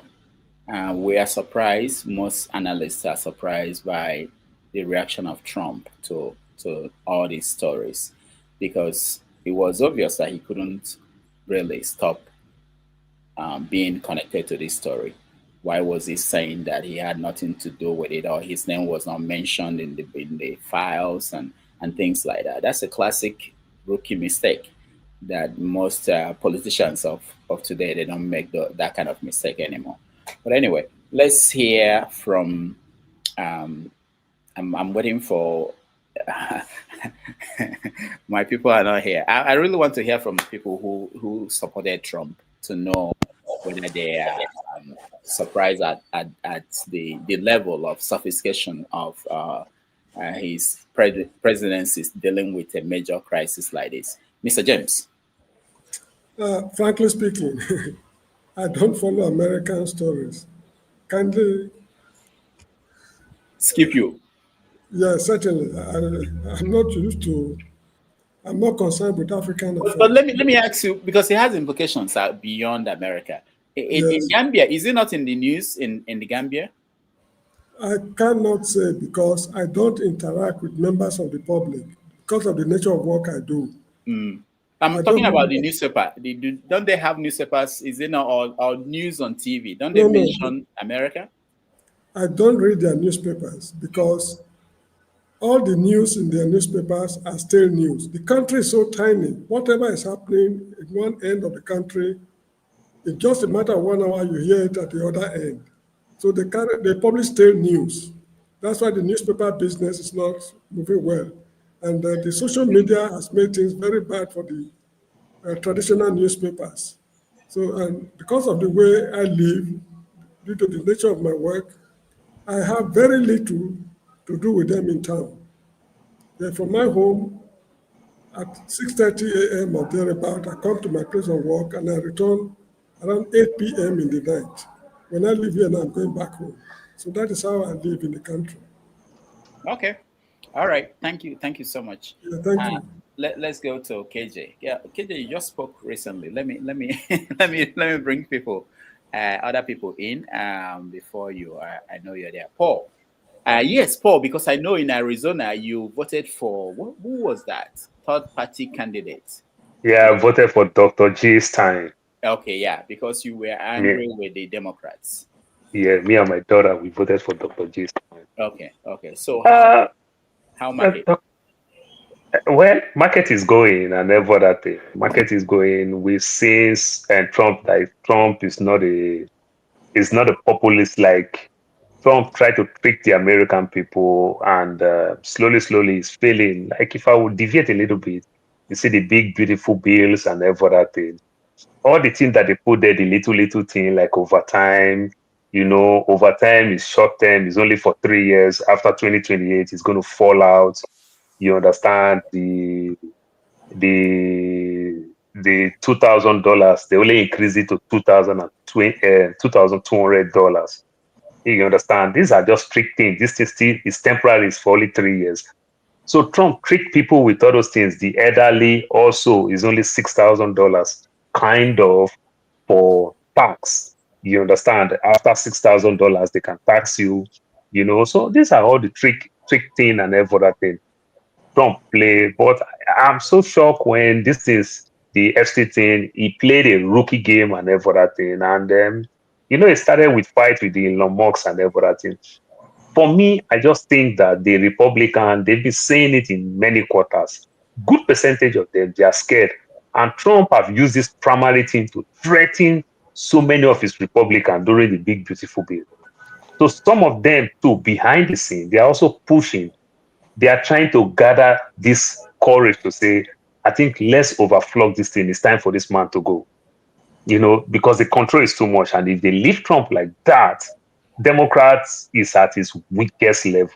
Till now, Democrats is still losing from the opinion poll. If they leave Trump, even if Trump leave power, Trump will still have that command to still threaten people. So these are the things. So behind the scene, I think Republicans themselves, they are pushing people too, so that just to escalate this thing more and more and more. If he can pass, like you said, the Johnson and every other thing, then another thing might come out of it. If not, these things don't really mean much as we can think. But Trump itself never managed it very well. Thinking this damage control, oh, Obama, oh, this, oh, that, oh, this, trying to distract people. The distract is making people get mad and every other thing. So that's just, apart from one person that is just very weak, it's just Speaker Mike. Because the speaker is just feeling that if they didn't do what they needed to do, it will come back and hurt him. So the speaker is just trying to play safe in his own head. That is just what is going on. And I hope they manage it, because I won't lie to you anytime, any day. Trump is never a good leader. From the big, beautiful bill, he's never a good leader. He also represents the 1% of the 1%. He never respects the people. And Doctor, what makes me laugh enough, look, people must understand very well. The Republican state are the poorest state in this country. You understand? And when we talk the Republican state, this is where you see white poor people that have lived all their life on food stamp, Medicaid, Medicare, things like that. These are people who benefit a lot. So when all these things will come and affect them, though the big, beautiful bill, they don't really affect for midterm. But after midterm, that's when people start discovering they started losing their health insurance. They started losing so many things. That's where they will know clearly that Trump is a scam. He never represents people. All right. That's my take for now. Thank you, Paul. Ike, on your beautiful island, I'm not sure, do you guys hear about Trump and about the big United States of America? Or is it not covered? Well, the people of the island are more interested in the tourists that are coming to, improve the economy of the island. We don't play international politics, right? But as for me, Mr. Paul here and KJ can bear me witness. I've always known that Trump is a scam. I didn't just start saying it from today. And he's a man of distraction. So everybody I know from beginning that he's a scam and he's a man of distraction. And Americans are buying into it, and they bought into it, and they won election, right? Even though we know that everything he says are fake. 95% of everything he says is fake. So, but this is what the Americans want, and they got what they wanted. So about the Epstein file, I said it here last week. Who is going to bear the cat about the Epstein file? The people that are talking about the Epstein file, their names are in the file. So who is really going to bring out that file? Because this American politics of Epstein file. I didn't begin to hear Epstein file from today. So the people that are shouting at the House of Rep or the Senate now, everybody, more than 75% of them, their name is in Epstein file. So who is going to bear that card? Who is going to make that file public, right? And who is going to tell me that Trump is not in the Epstein file? If Trump is not there, who is there? Me or Dr. Rudolph or KJ is in the Epstein file? If he's not there in the Epstein file, so is it me that is there? So, but all these things is, I call it the distraction. Look at the explanation Paul gave. Because these are the real problem in America. It's not in this Epstein file.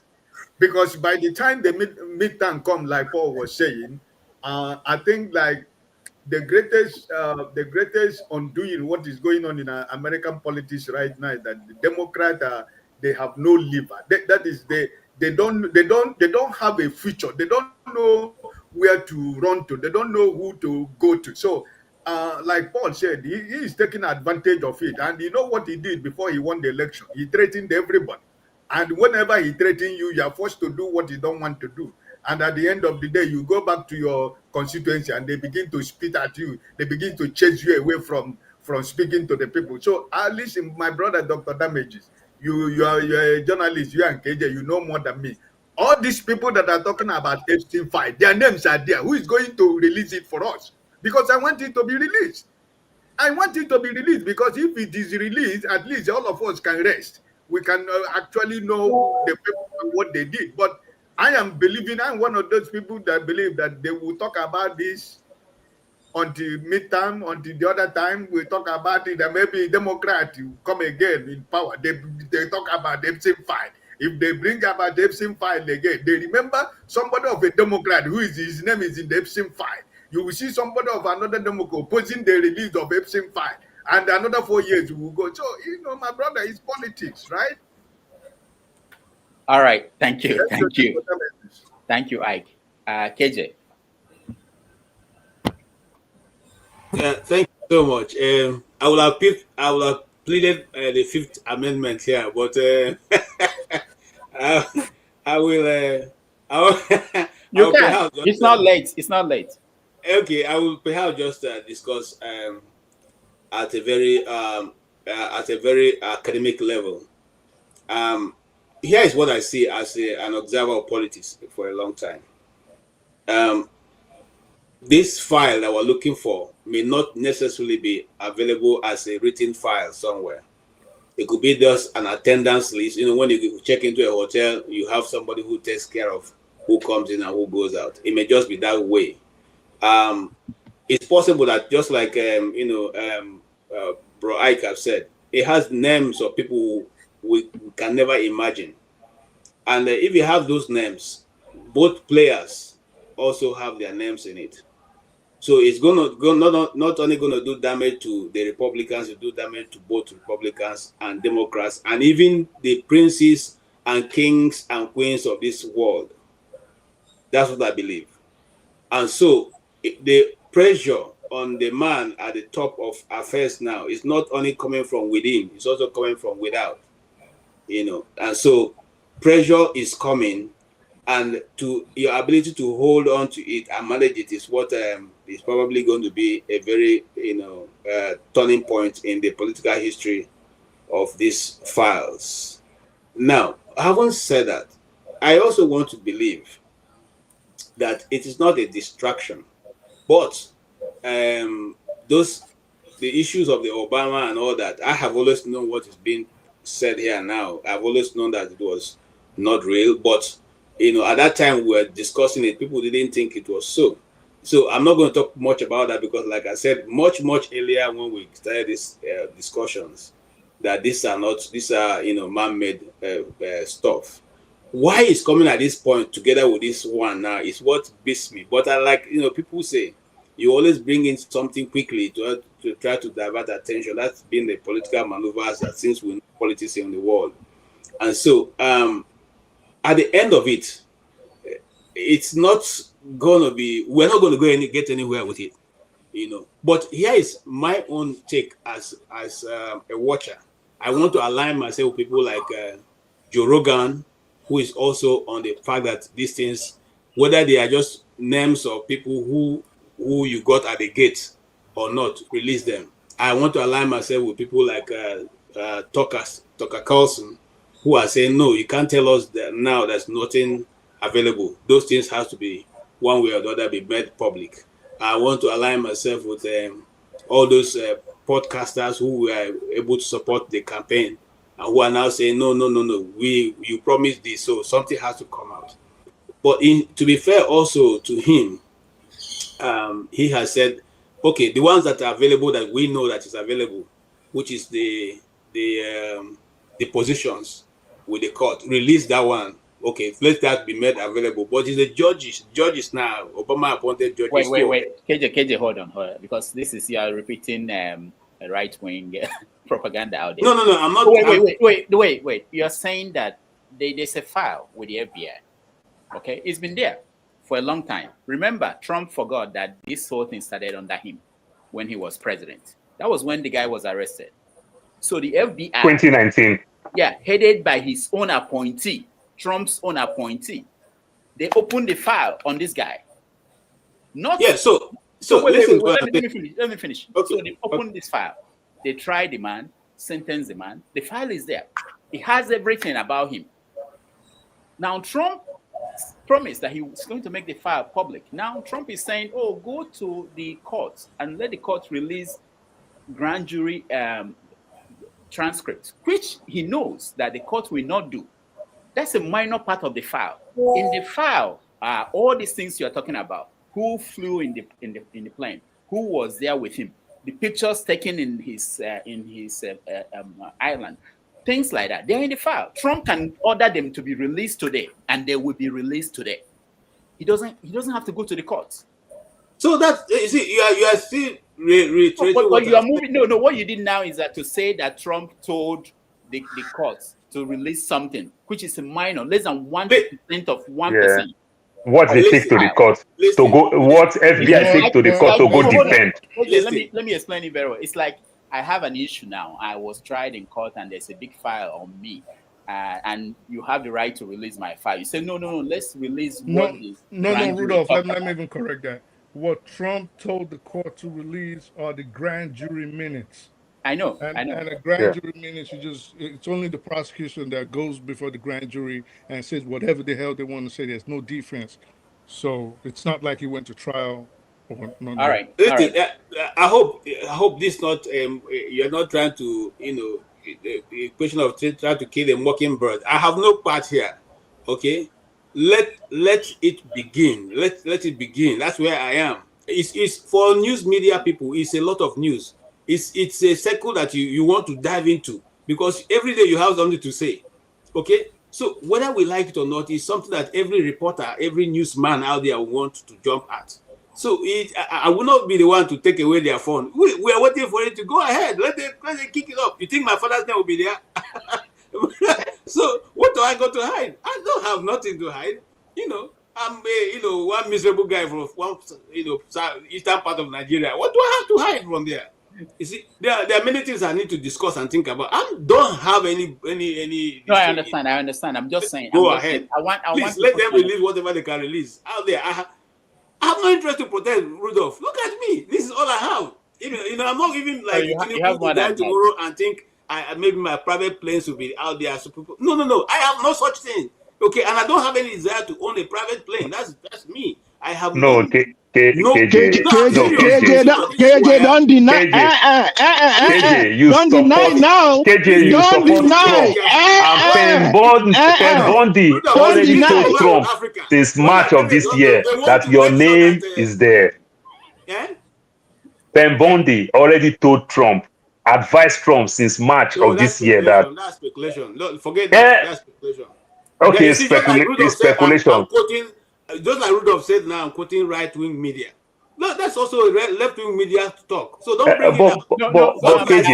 But KJ, the FBI footage plus video recording might be scared. Maybe they are doing something dirty. We're talking not only on the aircraft, video recording, pictures, everything.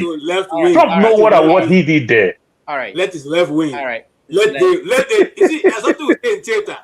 Okay, let the game begin. Let it begin. Let's run. Okay. Thank you, KJ. KJ, just so I'll clear this up.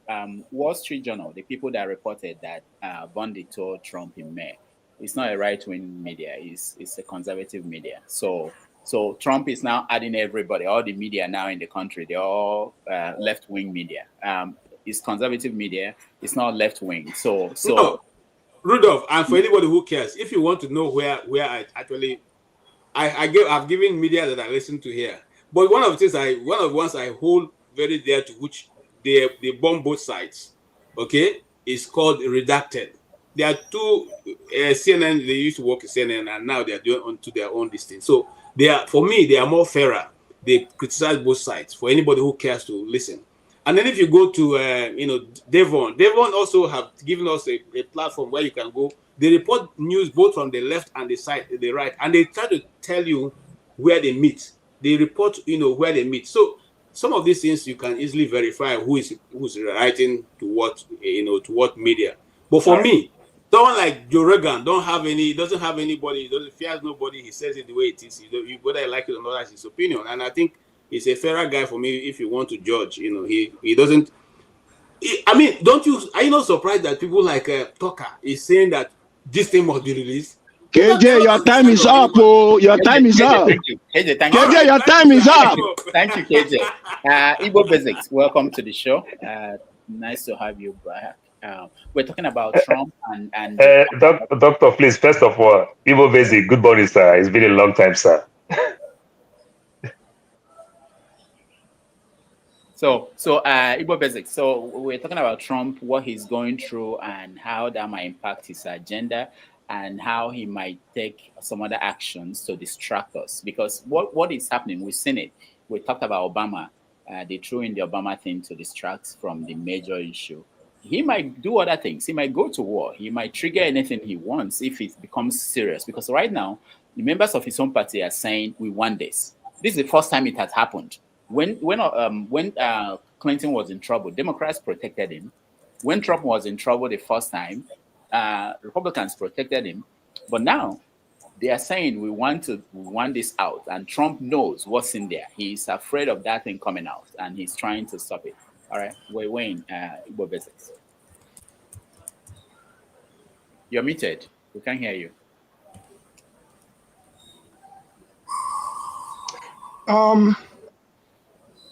Because today is 247, have you say? I'm going to go straight into the point. I'll dismiss that Trump issue with one word. And that's according to one lady. It's not my word. It said the word trumpery. Go Google it in the dictionary, you'll find trumpery. I believe it's Trumpery, trumpery. So trumpery sums up my comments, everything else about Trump and that situation today. That's all I have to say about Trump. Trumpery. So check it all out. Can you define it for us? Because we don't have dictionaries anymore. Well, you need to get like a West Dictionary or Advanced Oxford. I don't know the last time I saw a dictionary. Go help us. It's right online. Everybody, okay. Trumpery, they say everything nababash. In one word. All of it nababash. Okay. So you think you will survive? Survive? The man has 9 lives. In fact, 10 lives. So what are you talking about? I'm not his chief. So it's between him and his chief. Whether he survives or... Come on now. I go with what Brother Ike has said. Everybody's name is in the Epstein file. Therefore, who is going to bear the cat? Give me a break. This is America. We'll not be JJC. I beg, make I use my time to talk something else where go benefit Igbo and then I get. Please, if I can. Okay, yeah. Just 3 minutes because we don't want to, That's why already you've taken 1.5 of my 3 minutes. I talk about trumpery. I beg, give me a All right, go ahead. Good afternoon for our viewers and around the world. Thank you once again, Dr. Damages and members of the panel for having me here today. Today is what we call the Ezumezu Ibere in Diaspora by the Ibere Welfare Union. And they are right in your neck of the wood, which is in New York, the greatest city in the world. I agree. So it will be holding at the Doubletree by Hilton JFK, which is 135 to 30 to 140th Street in Queens, New York. And that event is holding between 6 o'clock today until thy kingdom come. So talk about Ezumezu Ibere. Ezumezu Ibere is what every 3 years, the Ibere people in Nigeria would have a mass return from all around the globe. And in that case, that is where you have the 8th grade retirements, you have the community services, you have all kinds of things happening. To sum it up, that's the time when if you want to honor me while I'm still alive, come down, honor me. Whatever you think you're going to do when I'm dead, come and do it. So I'll be a part of it. In one word, I can sum it up that way. So Ibere Mirror. Ibere Mirror is Ibere's home newspaper. And they are covering that event live, right from the greatest city in the world today. So it's online now. I had sent that email to Dr. Damages earlier on. If it is in our program, that would be nice to just shine the light on Ibere people. And talking about the Ibere people, before I get to Ibere, I will always pass through KJ.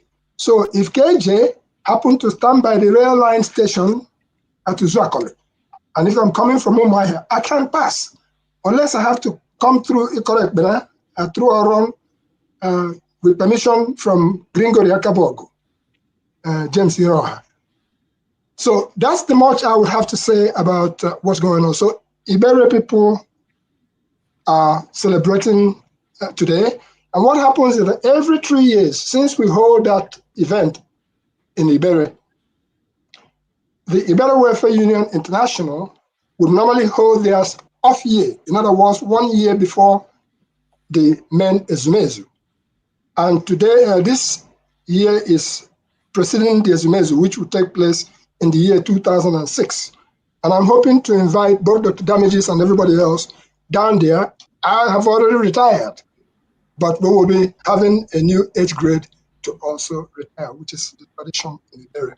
Having said that, let me use the rest of my time to talk something that is a little bit of interest to all of us. And that is going to be the big Zebi, the Chief Zebrudaya Okorigwe Nwobe, alias 430. Because Abia State government has celebrated the gentleman. And we all saw it because it was just his birthday that passed last month. Then the Anambra State government felt that they were shortchanged, so they kind of did what I what I recognize as gra-gra.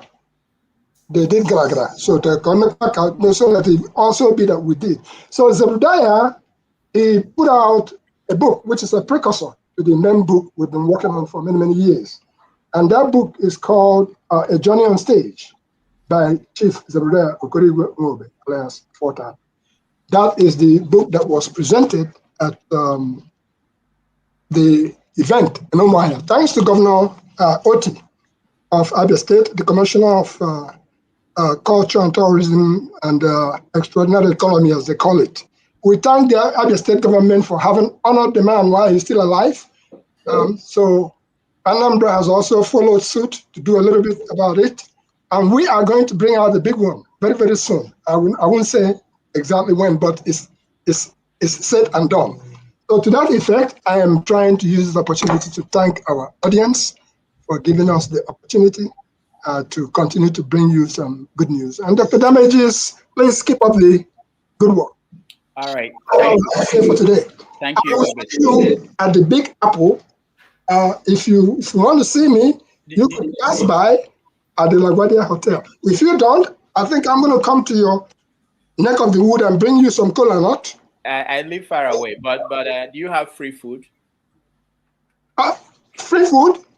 Nyafo, nyafo. All right. Thank you. Free food is plenty. Asura, that might appetize KJ. I think a lot of us will know what Asura means. That's the traditional real stuff. Asura could be presented. And if you want, I could even offer you some of my own personal brewed palm wine. I'm brewing that, and I will give you the recipe if you want. Okay. Since I got into this one, you can't convince me to go back into Heineken. One thing you work a governor or Jews or Kalu, the chief man, is he going to be in New York? Your governor, your former governor. My brother, let me answer you this way. Nigeria is Nigeria. Ojikal is my brother, any day, anytime. Okay. And as far as Igbo land is concerned, Abacha Sagwamal, on our bank here, he is running his own race. He's doing whatever he can as far as a politician is concerned. Me, I not be politician, but all the same, make you take and make you get them with others who are doing whatever they're doing, including, oh, by the way, hopeless Uzodema. Including them, so weigh all and all whatnot, and you see where Ojikalu ranks. He is a politician that will be of note in the annals of history in Nigeria, regardless whether he has done right, whether he has done wrong, whatever, all of them. Now the same 10 and 10 pennies. Politicians are politicians, but Ojikalu is Ojikalu, and he is any day, anytime. It's my kinsman. Thank you. Thank you. All right, let's go to I Speak the Truth. Welcome to the show. Can you unmute? Yeah. All right. So, what is your take on what is going on in Washington? I mean, it's the same thing I've been screaming, and I think every well-meaning person has been screaming for years. When you came on, you said something, and I think that's a misconception. You said what Trump is doing is a rookie mistake. That's not a rookie mistake. It's a very purposeful action by a consummate criminal, a liar, and a deceit. So this is someone that is used to telling lies, used to telling porkies, and bumping heads of people together. I think, first of all, what a lot of people are not taking into consideration is what is in the Epstein files. What are the implications of those in the Epstein files? Now, if you're in the Epstein files, as far as we know, what Epstein what he was charged for and what he ended up supposedly taking his life for, and which an associate of his, Ghislaine Maxwell, is presently doing 20 years in federal prison for, are abuses against children. I haven't seen anybody on this panel since it has been discussed for weeks, a few weeks now, express any disgust. And I think, I don't know if there's a rape culture in Nigeria. As far as I know, there's none. But for anybody in their right mind right now to defend what these guys are accused of doing in the name, especially in the name of partisan politics, I think you should look in the mirror. And I say this to anybody that comes on here to defend Trump in any way, shape, or form. I don't care if you think you're some kind of black MAGA, some kind of black KKK nationalist. This is not the time to defend these people. These people are accused of raping little kids. They're accused of sexual deviancy. They're accused of doing the most unspeakable crimes against young boys and young girls at this point in time, regardless of your political. Okay, hold on. I speak this through. Hold on. Yeah. This is very important. We have to say at this point that Donald Trump has not been accused of anything. Allegedly, yes. Accused, that is what I'm saying. So I'm not saying anybody is convicted. I said, if you are even accused of being in those files, allegedly, this is the time to remove yourself. You disassociate yourself from that kind of person. Not saying he's accused of it. We're not saying he's guilty of it. We're not saying we have the evidence of it. We are saying, that is why I started off with, maybe people do not understand what we are saying is in those files. So when the accusation is of someone committing this kind of crimes, and circumstantially, yes, we're not in a court of law, but circumstantially, to a large extent, I think any reasonable person can look back and say, I could look forward and say, well, maybe, because listen, Rudolph, Ghislaine Maxwell is doing time for the charges that we're saying these files contain. there's at least one person that has been convicted and is doing time in a maximum security prison right now. And there's someone, the main party, that committed suicide. So it's not about, well, we say allegedly. No, I speak the truth. Let me repeat. The reason why we say this is that there are a lot of people who might be innocent whose name are in the files.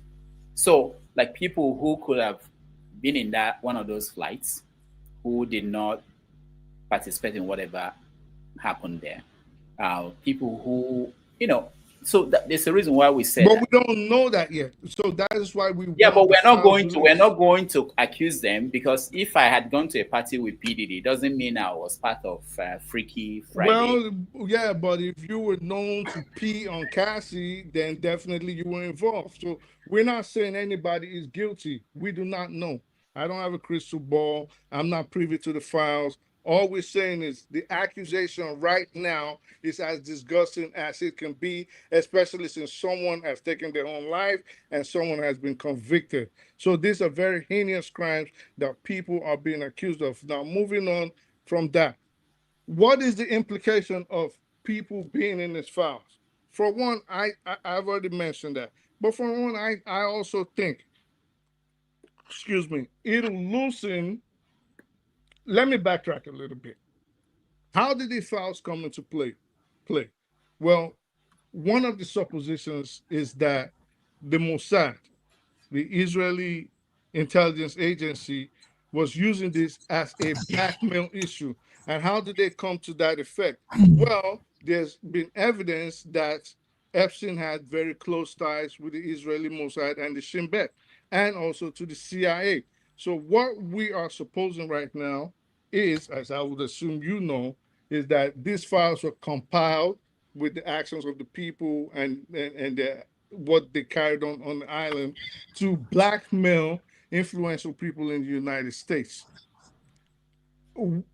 A person like myself, I think the moment these files are released, the blackmail that the United States, because the United States effectively is being run by Israel. If the only way they can continue controlling our politicians in this country is to have something hanging over their head.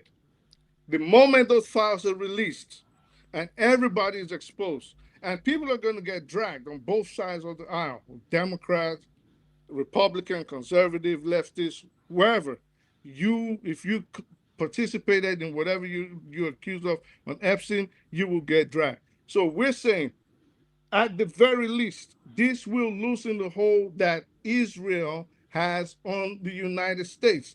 Now, Rudolph, why is it now that the Justice Department, Trump's Justice Department, is presently holding talks with Ghislaine Maxwell and promising her immunity if, they're basically prepping her up for the Senate hearings?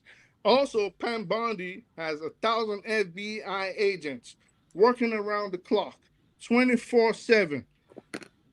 Supposedly, again, I'll use that word because I see you want me to use it, supposedly to scrub Trump, any reflection of Trump's names from those files. But in any event, listen, Congress, if it quacks like a duck, it walks like a duck, it is a duck, okay? So we have all these things, Pam Bondi, we have the Ghislaine Maxwell, we have the Senate hearing, we have Congress the House being suspended up until September. We know what is in the files, okay? We just want to see it, and we want this country back, and we want to rescue this country. And if it will start with releasing what is in those files, we want to see it, and let's start from there. All right, thank you so much. I speak the truth. Let me also mention, for those who may not know, the French president sued Mrs. Owens for some of the propaganda conspiracy theories that she's been pushing out there. So it's very important on platforms around the world that, there are consequences for certain things people say. I just want to say that in general, for people who come here, I've been getting a lot of notices from different people that people say certain things on this program that I have to be careful. We have to be careful about what is said. If you are not sure, then you have to say allegedly. You know, you don't come out and say certain things. Let me see. Prince Akwachi, you are next. Dr. Damages, you took forever. Igbo Basics, good morning and good afternoon and good evening wherever you are. I speak the truth. Mr. Ike, good evening, sir. MAGA KJ, because whether you like it or not, you still the MAGA. Yeah, good afternoon. You know, you are still my brother, you're still my friend, but just I'm keeping you at arm's length. You know, the truth about this whole saga of a thing is a simple thing. When he was campaigning, he said that he was gonna release the file.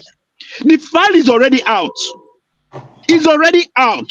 The only thing they need to do is just to remove the redacted, the way they redacted the names and all that.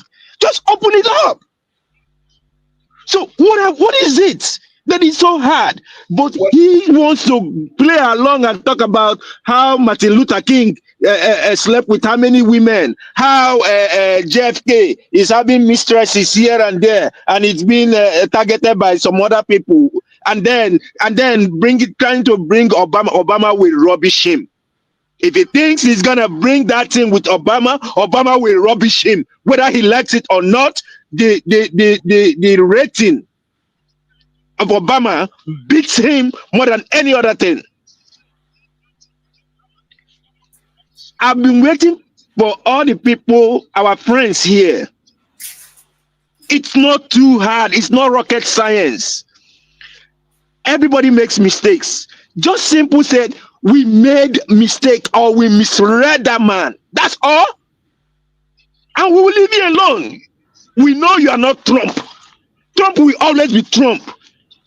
But for the simple fact that you guys came on this platform, where is Ekene, sir? By the way, where is Ekene? I saw him on this, comment section. I want to see Ekene. Come up. No, Prince, I beg. What makes you not think that they would ever take the redactions off of such a list? Well, the thing is this. The fact is that without them removing it, the people fighting him are not even Democrats. So the people fighting him are his followers. Because the impression he gave them that when he was campaigning was that it's all about Clinton. We don't care. They can take Clinton. We already know what Clinton is. Okay, even if they say they have a picture of Clinton butt naked, so be it. We don't care. But can we see the file? Bring it out. He's going to talk about going to district court to say, oh, release that of grand jury. Grand jury is just what is there? There's nothing there. The main file is there, just like Dr. Damages said. If he wants it out today, not wasting time. Look, he should go and watch his health, oh. He should go and watch his health. That venous thing that he's having, nobody knows what it's gonna be, unless he's gonna Buhari himself. He might be Buhari himself, oh. All right. So that's my own. Dr. Damages, please don't be angry with me. I just want to step out. Let me go watch the Falcons. The game is coming up in the next half hour. Okay. But I'll be listening. Is that in Atlanta, the Falcons? No, the Falcons is in Morocco. Morocco. That one? Yeah. It's going to be a hot game. It's really going to be a hot game. So, yeah, right. I'll be listening. But thank you, God. Thank you. Okay, last person that will speak on this topic is Ovie, the age of Trump. Ovie, welcome to the show. Thank you. All right, so Ovie, take it from whatever angle. I wanted to Prince Akwachi was talking about the file is out. I'm not sure the file is out, because if the file is out, Trump will not be saying he's going to sue the Wall Street Journal. Oh, not that he's going to sue. He actually sued the Wall Street Journal, and he's demanding $10 billion because they said his name was on the in the file, which was surprising. Talking about, there's no way a file like that will be out there and Trump's name is not going to be there, because Trump has been hanging around with the guy for many, many years. So anyway, Ovie, take it from there, whatever you want to say. Oh, thank you. Our Igbo Basic, I think, and Papa Hike, I think they might be old enough, but I don't think they were in America, as the early hours of the after Second World War, talking about few years and decades, 50s and 60s. But even us with the village, I think we felt the change after the First World War. That was the American framers would be, they are bragging right now, the fact that they created a different class, right? The African American, the civil rights, the movement ushered them to a new age, second middle class, Black people everywhere, they begin to get admitted to Harvard and all those, good stuff. So the world changed. The reality, the physical, day-to-day reality of people who are alive then changed drastically. And last week in Austin, Texas, a different class was also introduced to we the human being who are alive, and that's the human robots. As we walk out on the street, you see robots help the walk out on the street. Just as you go to drive in Austin, if you drive, before you pass 1, 2, 3, 4, 5 cars, you will see 1, 2, 3 cars autonomous. They are doing their own things. So you see robots. So you go say you see robots for your office, for your kitchen, for you do regular things that we all do. And what you are seeing happening, America is trying to change their institutions, laws, to see how we go to accommodate what is here. Now, I'm saying all this, that these are the real changes that is coming. In the next couple of years, even the way me and you will communicate will be so different. But guess what? Back home, everybody's fighting for power, just like Bob Marley will say, right? They're fighting for power, but they don't know the hour. We don't understand. We think about Trump. We are not going to see any list maybe till the next 50 or 60 years. If there's anything like that, I'm not saying just now, but we're not going to see it. All these things is happening at the same time, but drastic changes is happening. Right? So still, we still don't understand that Trump is meant for this moment. I might be young or never today. People with the old are way they watch. When was the last time, or there's any president at all in the history of humankind that 24/7 this man is sit down at least 30 to 1 hour they talk to media every day? That's never happened before. Why? Because he's been in the media for the past 40 years, so he's fit for this moment. So all these things, Trump will come and go, and still the drastic change will still be here. I'm saying all this to say all these things with media, especially the mainstream media, that are forcing on our head, has nothing to do with us. It's not a distraction. So I always talk, if all you get about how you understand things or what is from mainstream media and television, you have no clue how the world works. So I really don't. All these extremists. Ovie, tell us where you are getting your information so that we become as wise as you are. Read books. I don't think there's no day I come, I don't recommend books. Yeah. Right now, what am I saying this? Right? History, as we talk, so history is being rewritten in our lifetime. That's as in we are fortunate to be alive in this time this time, because most of the things where we know they read them before now is happening in our own lifetime. Nothing why they talk away the original tomorrow. They always refer books and people. It's written out there, right? The singularity is nearer. Go read that book. You understand where everything they go.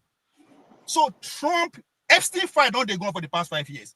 I promise you, for the next 50 years, it's going to be going on. I mean, we see when they kill the last president in America, and compared to almost everything is this. Nothing that is happening now that is not written. Everything, even the law that is changing. I said when Taraji P. Henson on the stage leading to the election said Project 2025 is real. Go look it up. That day, 48 hours into that, the traffic to that website went up. They had to actually stop it. Trump is had to come out and disassociate himself. So these things are written. I'm not just saying, no, I don't know book this that level. The go and the smoke never carry me reach that level. But these are written, like written live. You can talk about Epstein from now to the next 50 years. You ain't going to get nothing. Right? But my brother, hold on. Ask yourself the person we work in Trump. Their name family, their name parents. Do we know them? Why don't we talk about them? Oh, that's not important, right? What am I trying to say? Epstein, whatever you believe about that is real. But what you are asking for, you're not going to get it. It's above our pay grade. Not now, maybe in the next 50 years. Okay, Ovie, I have a question for you. Sorry, because you mentioned Project 2025. I think Yes. all of us was in this platform before the election. Yes. Trump was denying Project 2025. Republicans were denying Project 2025. The whole people who were supporting Trump were denying there is nothing like 2025. But actually, we know that there is something like that, right? So that's what you are confirming, for example. So my question on the Epstein file, even though knowing all these things, all this analysis you have given us, if you are to say that right now, will you want the Epstein file to be released or not? Does that change anything? How does that change the fact that I'm about to lose my job to a robot? Or my grandchild, not even my own lifetime, our grandchildren now. Forget about us for now, because it might not win, and it's conspiracy for now, Abi. But in generation to come, how does that affect that? I am not disputing it, but I'm saying that it's above our pay grade. These people don't see. If we say, let's talk about political competition now. Democrats have 4 or 5 years to weaponize it. They couldn't. So now people with the power, now I'm going to weaponize themselves. Let's think. That man where they say so. Hold on. That man where they say so. Now billions bring and come interest. Those ones, what do you think they're going to? Come on, man. We should be smarter than we are smarter than this. Go ahead. When you say this thing is above our pay grade, the only reason why we are talking about Epstein files today, why it's important, is because some people, Republicans, right-wingers, MAGA members, decided that we are not going to let them get away with this. That's it. Okay. That's it. It's not about Dr. Damaji. Hold on now. I have not finished my question now. He hasn't finished yet because I have a question for you on the robots. Yeah, you are making it look like we don't have power. I'm telling you that these are few individuals that decided that we are not going to let even our own leader get away with this, that we want answers. And that is forcing them to do something. Then you're creating the impression that this is above our pay grade. We can't change anything. You understand what I'm saying? And then when you talk about our jobs, hold on now. You are going too far. Go ahead. The same people who are making law. No be here, me and you, they pass law. Say a sitting president can do and undo, and not if it happen to Ram. No be me and you day here a couple of days ago. No be years. Is that a conspiracy theory? So what can you do to him when at the talk? The changes is to empower the office of the presidency. That is what the institutional thing is all about. They passed the law. This is not me saying it. We talked about it here. That is a sitting president. Whatever you do, say clean slate. The same people. So, I mean, come on now, Dr. So Ovie, please. To me, Ovie, they say immigrants come, immigrants go, America go remain. In this case, robots are coming, or robots are already here. Are there any plans, do you know, to maybe, just like even dogs have rights in America, more than human beings, are there any plans of accommodating these robots that are already here And where are we going to export them to when it's time for the next crazy person to say, we don't want robots here? They are immigrants from the outer space. Thank you. See, the question you asked is along the line of exactly the law that is being passed at the National Assembly. The same time where all this news they go on. What is the law? That the Silicon Valley guys are asking for 10 years free of charge. They can do whatever they want to do without any state, because America was not a republic. So without any state holding them accountable, right? First of all, 2 weeks ago, they're smuggling into the big beautiful bill. But some people like them, Margaret Taylor Greene and the rest of them, just like Dr. Ahmed thought, some of the few Republicans, they're able to voice their voice out. They reduced it to 5 years. But guess what? They are not satisfied. It came back. So that is what is at the cause of all this nonsense, that is all this distraction. The question you just asked: how are we going to live with these people? What are they going to? But most importantly, people who are introducing them, what kind of powers do they have? Should they have? Right? Because it's going to affect every aspect of life. Today one of them get them. So yeah, how far are we going to allow them to encroach into our area? That is the debate right now, not Epstein, not coup against the Trump first. No, that's exactly the question that you just asked. That is the debate among the stakeholder community, nation, worldwide. You understand? That's why if you pay attention, Trump is going hard, even on trade with the European nation, because their laws, their regulation is fucking too much. And one of the bragging rights of Donald Trump is that he is here to lessen regulation. Last week, there's a whole convention that happened about AI and the race to dominate AI.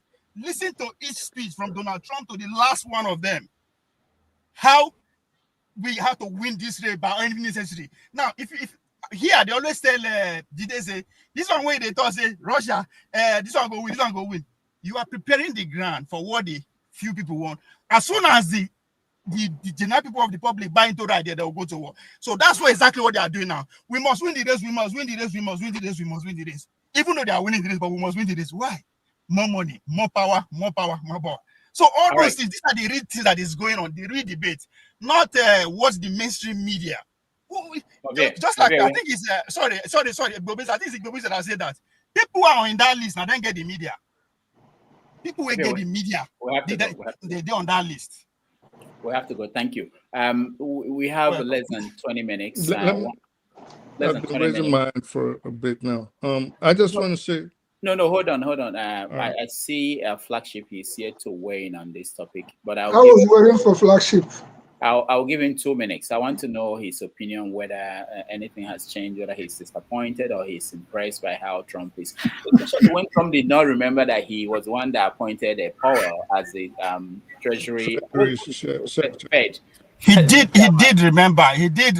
They are the only, he's the third president in history to actually visit do that same thing. So no. Okay, what are you talking about? Okay, what are you talking about? The man did not remember that he appointed Powell, the chairman of the Fed. Oh my!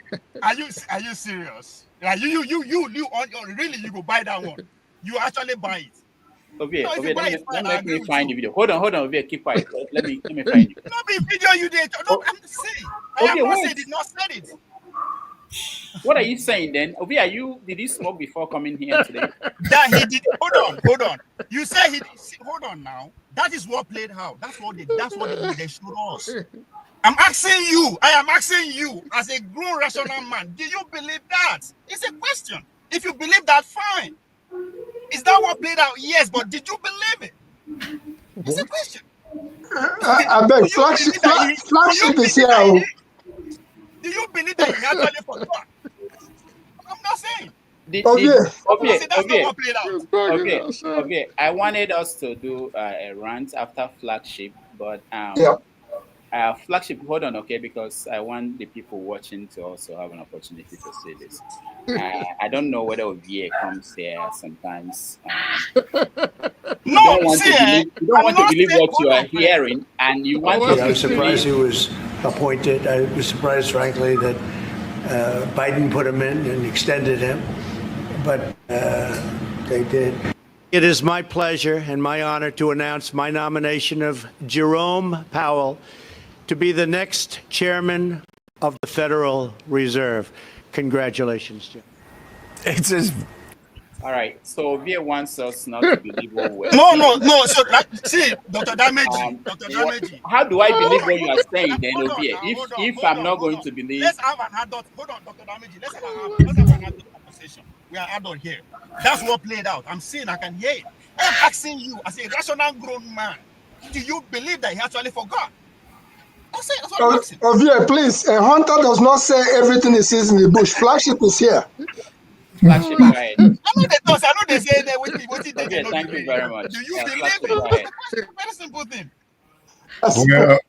Mr. Igbo Basics, I greet you. It's been a long time that I've seen you, and to everybody else again. It's good to see you all. Good to be back. So here's where I stand with all of this.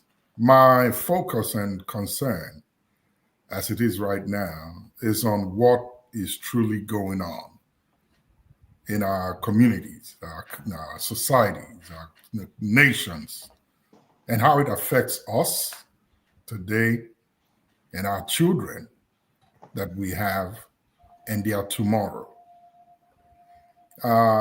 Epstein is dead and gone, right?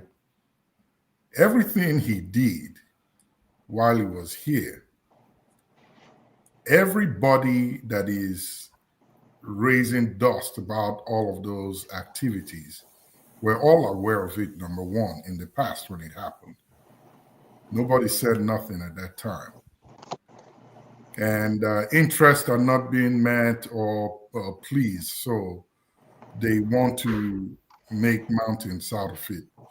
Those cases are justified, and if there were anything wrong, and I think it should be followed to the last letter, and whatever the law demands as the rightful judgment or justice to be passed should be.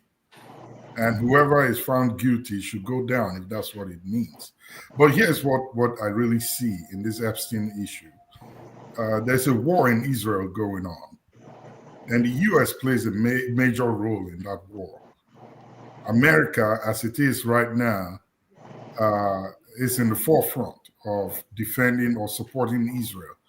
But at the same time, it's beginning to get weary of their support. And what is in it for them is also being greatly resisted. So if the U.S. chooses to pull out, what is the bargaining chip that can be used to caution its politicians and those that have power or could make the decisions as to whether the U.S. can continue to support or pull out completely? So whatever they have on them, they would want to leverage on that. That's their own cup of tea to worry about, as far as I'm concerned. My biggest worry is for us as a race in light of what is going on right now. And I agree to a great extent with what Ovie is saying. History was written, and we're reading about those that happened in books and journals. But as we speak right now, history is also being written. What role are we playing, and how much effect are we having on this history that's being written today, so that tomorrow, when the Epsteins begin to come out, or there are cases of such that are being reported, that our children and those that are yet unborn would say that we did play roles to make sure that their own time was safeguarded or maybe avoided any future Epstein cases from happening. That's where I stand. So whatever they've cooked up in the past, let them deal with it. I'm really concerned about today and tomorrow for my children. I want to be sure that whatever happens, if I cannot straighten it out for them, that I can at least create a leveling field for them to carry on with the fight and make sure that their lives tomorrow are better. So I really don't like to gouge down what the media is saying to me with reference to everything that is happening and their various interests. But I'm looking at the real fact, grassroots level, to see what is going on, how it affects me, how it's going to affect my children and their tomorrow. That's where I stand. So with reference to Epstein and Trump surviving, the game they play, they're all in it. If the file is released today, a lot of people would go down, not just here in the US, but many other powerful nations that are out there who dealt with Epstein when he was alive. So I end with this same statement or sentiment that is shared by a few. If there is a file of that nature, it will not be released. You and I will never get a full glimpse of what it really is in its true picture. So let's not knock our head on what America and those in the 1% did or are doing. Let's focus on how we can effect change for ourselves. Yeah, Dr. Damages, I have a question for Flagship. I have a question for Flagship. Please, no. We don't have time. I want us to have 1 minute each to rant, because we have to go to the next program in 10 minutes. So I'll give everybody 2 minutes. So think about what you're going to say. My concern is this: pictures coming out of Gaza. I do not believe, if you read the history of the Second World War, if you read the history of what happened to the Jews in Europe, I couldn't believe that in this period we will live in a world where children, women and children, will be suffering, dying of hunger, in a world that there's too much food. Food is being wasted across the world. And it's normal to so many of us. We feel so helpless, so powerless.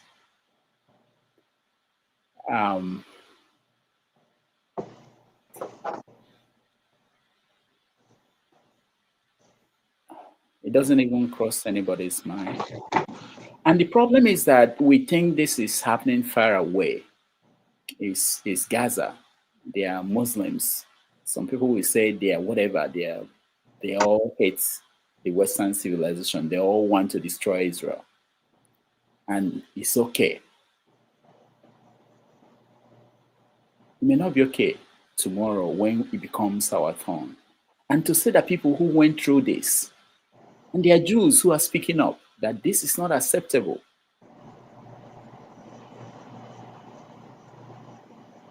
All right, that's my rant. Let's go to, let me take this off.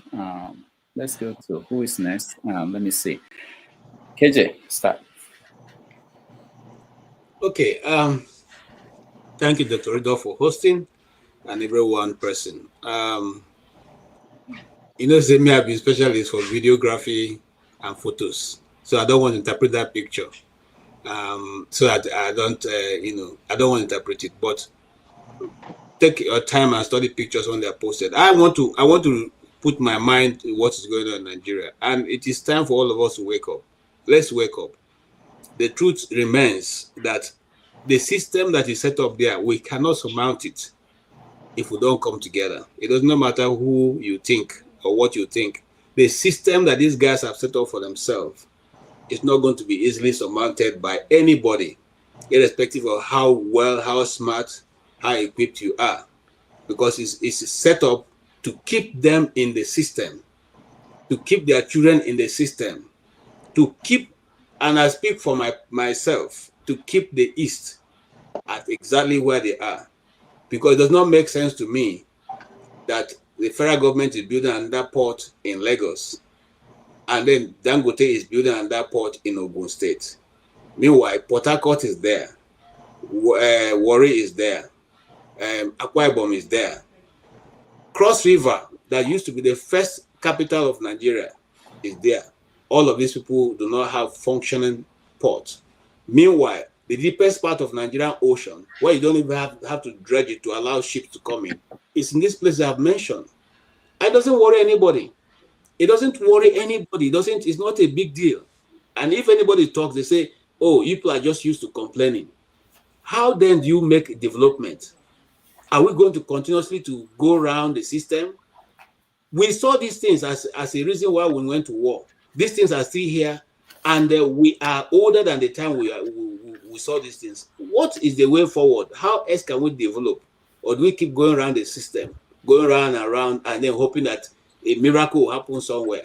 It's time, if we really want to have a nation, we should act, or let us all divide and go our various ways. Thank you. That's my point. All right. Thank you, KJ. Ike, you're next. 2 minutes. Yeah, my rant is to the Igbo political elite and the Ohanese and the Igbo. For me, I'm not saying that every Igbo man will support Mr. Peter Obi, but I am only appealing to the Ohanese and the Igbo. I know that they say there are two factions of Ohanese and the Igbo. I am appealing to the people who are running that organization to stay away out of Nigerian politics by trying to tell us who to support in 2027. Because there is a news going around. I don't know which branch of the Ohanese said that Mr. Peter Obi should bury his ambition for 2027 and allow Bola Tinubu to continue. So my rant is based on this. All the political elite in the eastern Nigeria, I'm not saying all of you should support Mr. Peter Obi, but why are we continuously demarcating this man who God has brought from Igbo at a time like this? And for Haneze to come out in a public space and to make that declaration on Nigerian pages of newspaper, maybe we do not understand the consequences of that press statement that they made. Maybe we don't understand the weight of it. All in the name we are playing politics. But I think that it is time that the people of the eastern Nigeria should rethink and use our tongue to count our teeth and begin to know that if other regions in Nigeria can package their people and stand with their people and defend their people, what is our problem? What is our problem? So I am appealing to the so-called political elite and all these social cultural organizations you have in the Southeast and all these unceremonial chieftains, traditional rulers you have in the Southeast. Please allow us, the Ndibo, to make our choice, because you don't speak for me and you will never speak for me. Thank you, Dr. Damages. All right, thanks, Ike. Ovie, you're next. Yeah, when cottaging was invented to accelerate the production of cotton and all that, that literally shoot America to a different realm of prosperity and superpower. And waiting we get from there, they came and sap our manpower, because at that time they need man on the field. That's what is required.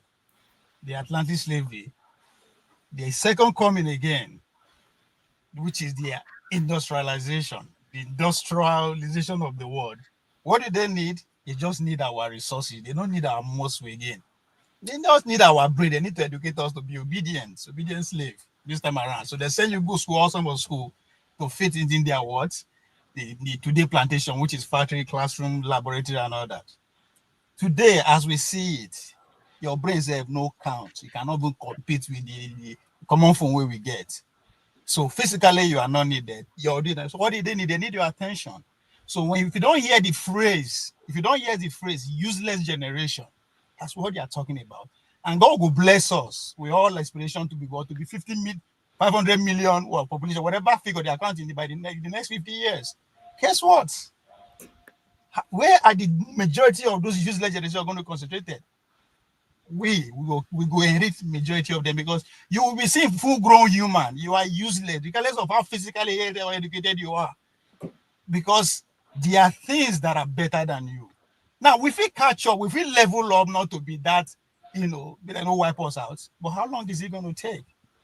So these are the changes. Most of the law that govern us in Nigeria are not set by us. Where the laboratory we discover say it no good for us for Nigeria, where they ban down.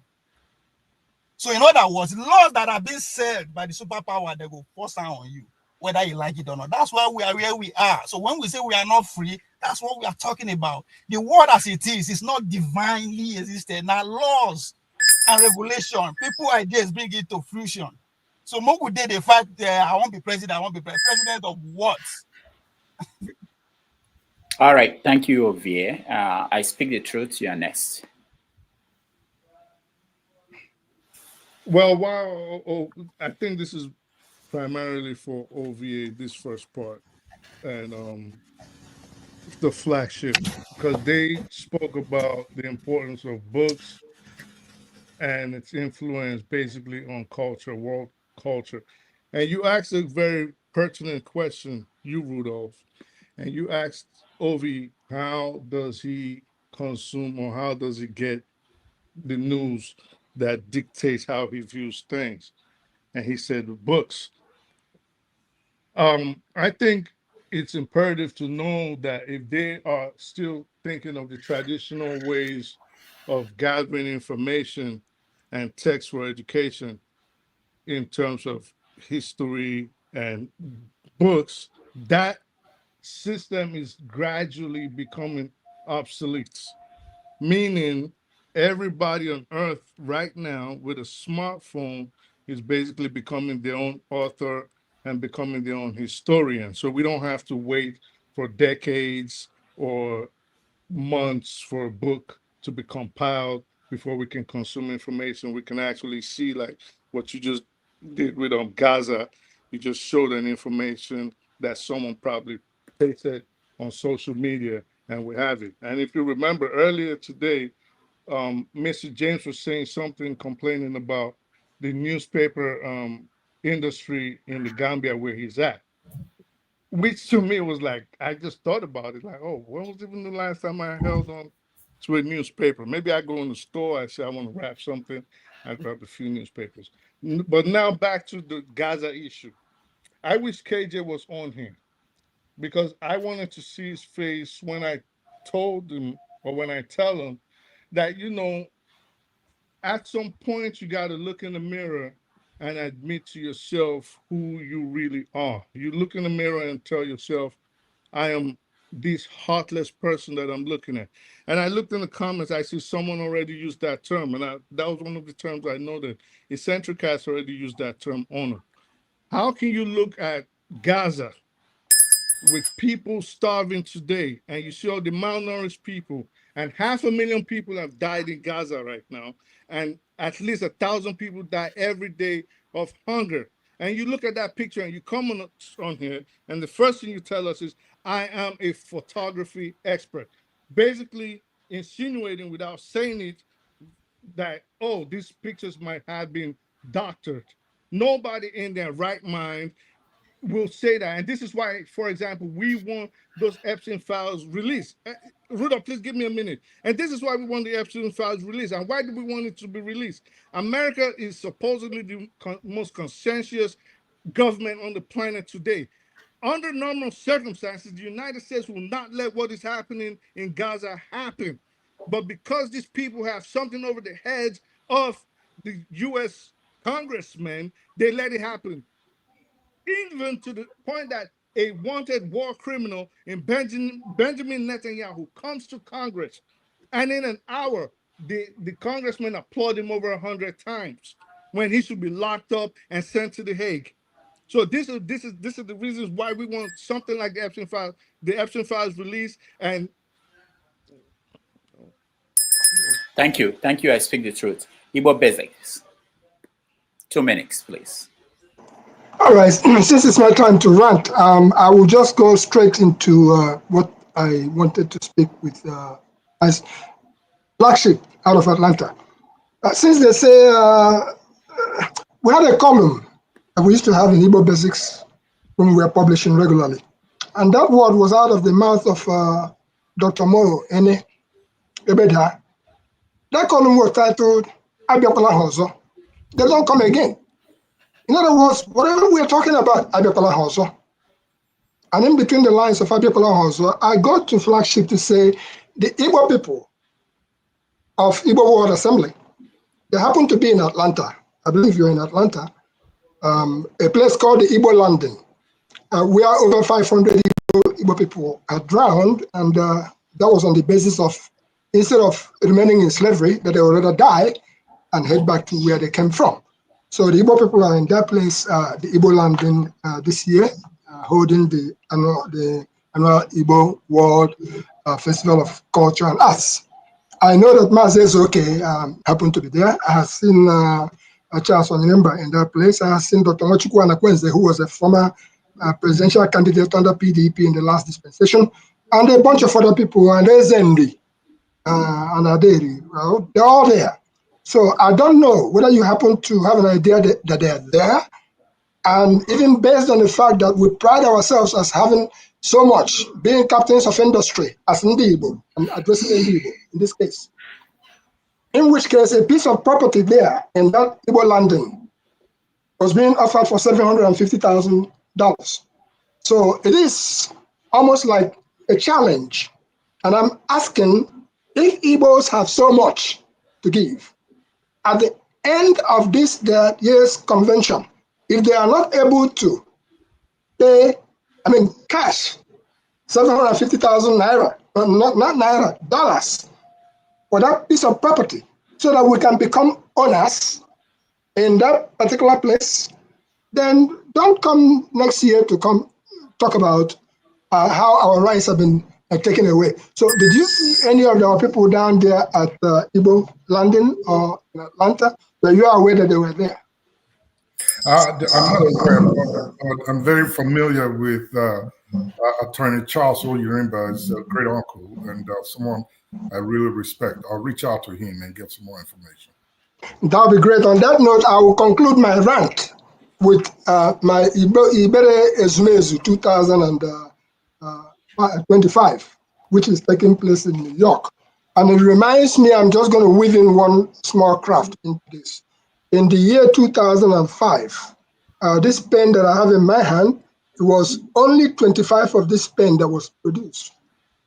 And one of those who showed up at Ezumezu Ibere 2005 at Ibere was Babangida was there, Buhari was there, Alex Ekwueme was there, name it, Chris Ngige. Name all the powers that be in Nigeria, they were in Ibere, and I happened to have been present there. And because I had met Buhari in New Jersey the previous year, 2024, and he almost ran me over at the Sheraton Hotel here, so I gave him in Ibere one of these pens. Remember, I said only 25 of it was produced. But now the man is gone with my pen. So I don't have the opportunity to ask him questions about it again.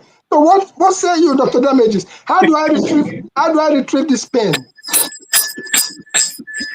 This is illegal rant. All right, thank you, Igbo Basics. I think the next person is Flagship, is it? Or have you done that? Flagship? No. Okay, go ahead. Well, so for me, the state of the nation in Nigeria is what my biggest concern is, and how things have degenerated so much that in our faces we're not paying attention. And just recently, a new chapter has just been opened where public hate is now being displayed in the open and on national television by the so-called leaders of Nigeria. And I'm concerned and really, really worried at the level of this very unrighteous display and the effect that it's going to have not only among the educated class, but also on the grassroots. Nigeria is snowballing into a total state of chaos and anarchy that if nothing is done at this point, if we do not speak against this level of hate that is being put on our screens, I don't think we would have a home to go back to. What just happened this recent week, no matter how they try to explain it away, is something that should cringe every one of us when we think about it. That we can now, just for whatever reason, come out in the open and say without any sort of remorse or fear the kind of hate we have for each other. regardless of who it is being pushed out to. I saw a couple of videos that have followed these comments from the Edo State governor and the APC chairman in Edo State, and so many others who are coming out now to publicly voice out their hate for one another. This is something that really gives me concern. If we're thinking of a better Nigeria, I think we need to nip this thing on the bud and figure a way out to disabuse this so that we don't go back to where we've only imagined in our heads. And finally, the CDS made mention of something this week that gave me concern. I think, Rudolph, you talked about it briefly in the beginning, that as it is right now, we have about 200 non-Nigerians, 200 million non-Nigerians that are in Nigeria. That is disturbing. It means we are overpowered. We are at one-on-one right now. And changing of Charlie Boy's bus-stop name to Agbado seem to be concerning to us. Wait until your street, your town, and your villages are changed right before your eyes. Maybe if not in your time, but when the time of your children. What else do you have to preserve for our future? We are gradually being eroded by our own selves because we choose to be silent and not pay attention to this quiet killer that is amongst us. All right. Thank you. Dr. Damaje, before Fafara go, can I say something about No, not yet. No, before I know Fafara will go more than 1 minute. No, he's not. We have no time. We have to go, really. I want to announce, so again, for tomorrow, 90 Minutes Africa, if you can join us, we would really appreciate you. This is where we talk about history before the colonial powers got to Africa, got to Nigeria, and after. He's a historian, Dr. Max. And if you guys can come in tomorrow, it will be quite an interesting conversation. Also, I want to also announce that on the 8th of August, for those who are around New York, I will be having a conversation with Mazi Zoke. He's currently in America. So he's coming to New York on the 8th, and he will join me in a conversation. It's part of Igbo Week that they have here in New York, starting this week. So on Friday the 8th, starting next week, Friday the 8th, I will have a conversation with him at the Igbo House here in New York City. So anybody who is around here who wants to come, you can come and join us in that conversation. Now I'll bring in Ovie. Go ahead. What do you have? 30 seconds. I think look, I know mispronouncing it, was trying to criticize the idea of book. Reading books, no me say yes, the old tradition. Read newspaper, read gossip, read extensively. That is the whole point. Even though you won't get person may read them for you, like what they do about our grandparents those days in the village. Do it. Talking about books, George Orwell stayed in 1984. Right, it was concerned about book burning, how people are not reading. Then the Brave New World came out by Osley. He said, "You are worrying it. That should not be your concern." Well, yeah, I did not criticize reading books. I said the way that books are. Right. See, that's why. This is why I don't. You guys don't understand. We want this to be sequential. If we have, hold on, everybody. If we have the rants, it will all be rants. That's why I didn't want you to speak, because it leads to us. So yeah, let me just finish what Osley said about the Brave New World. 3 years old, like. All right. In the Brave New World, I have to stop you guys. He said, "Don't worry about that. Should not be your concern. That your concern should be there's going to be a band of information in your face that trying to discover what is true or right will even be more of a headache than even reading." So that's exactly what you just put out there. Information day, yes, we know they are all, but how many of them is actually what we're supposed to be hearing? Human being has never consumed information before in our history. This is the first time, and even if you sleep, your brain still collect information. So there's danger to that. All right, so read anything readable. Thank you guys. All my degrees involve reading. Forefathers, you have a stream coming up next. Do you want to rant? Do you want to talk about what you're going to discuss? Yeah, I guess I would like to just comment on what I've heard so far, and maybe we have a next live stream that is coming up very quickly. Just to add to what they said about the Epstein files, some people are under the impression that it cannot come out because of history.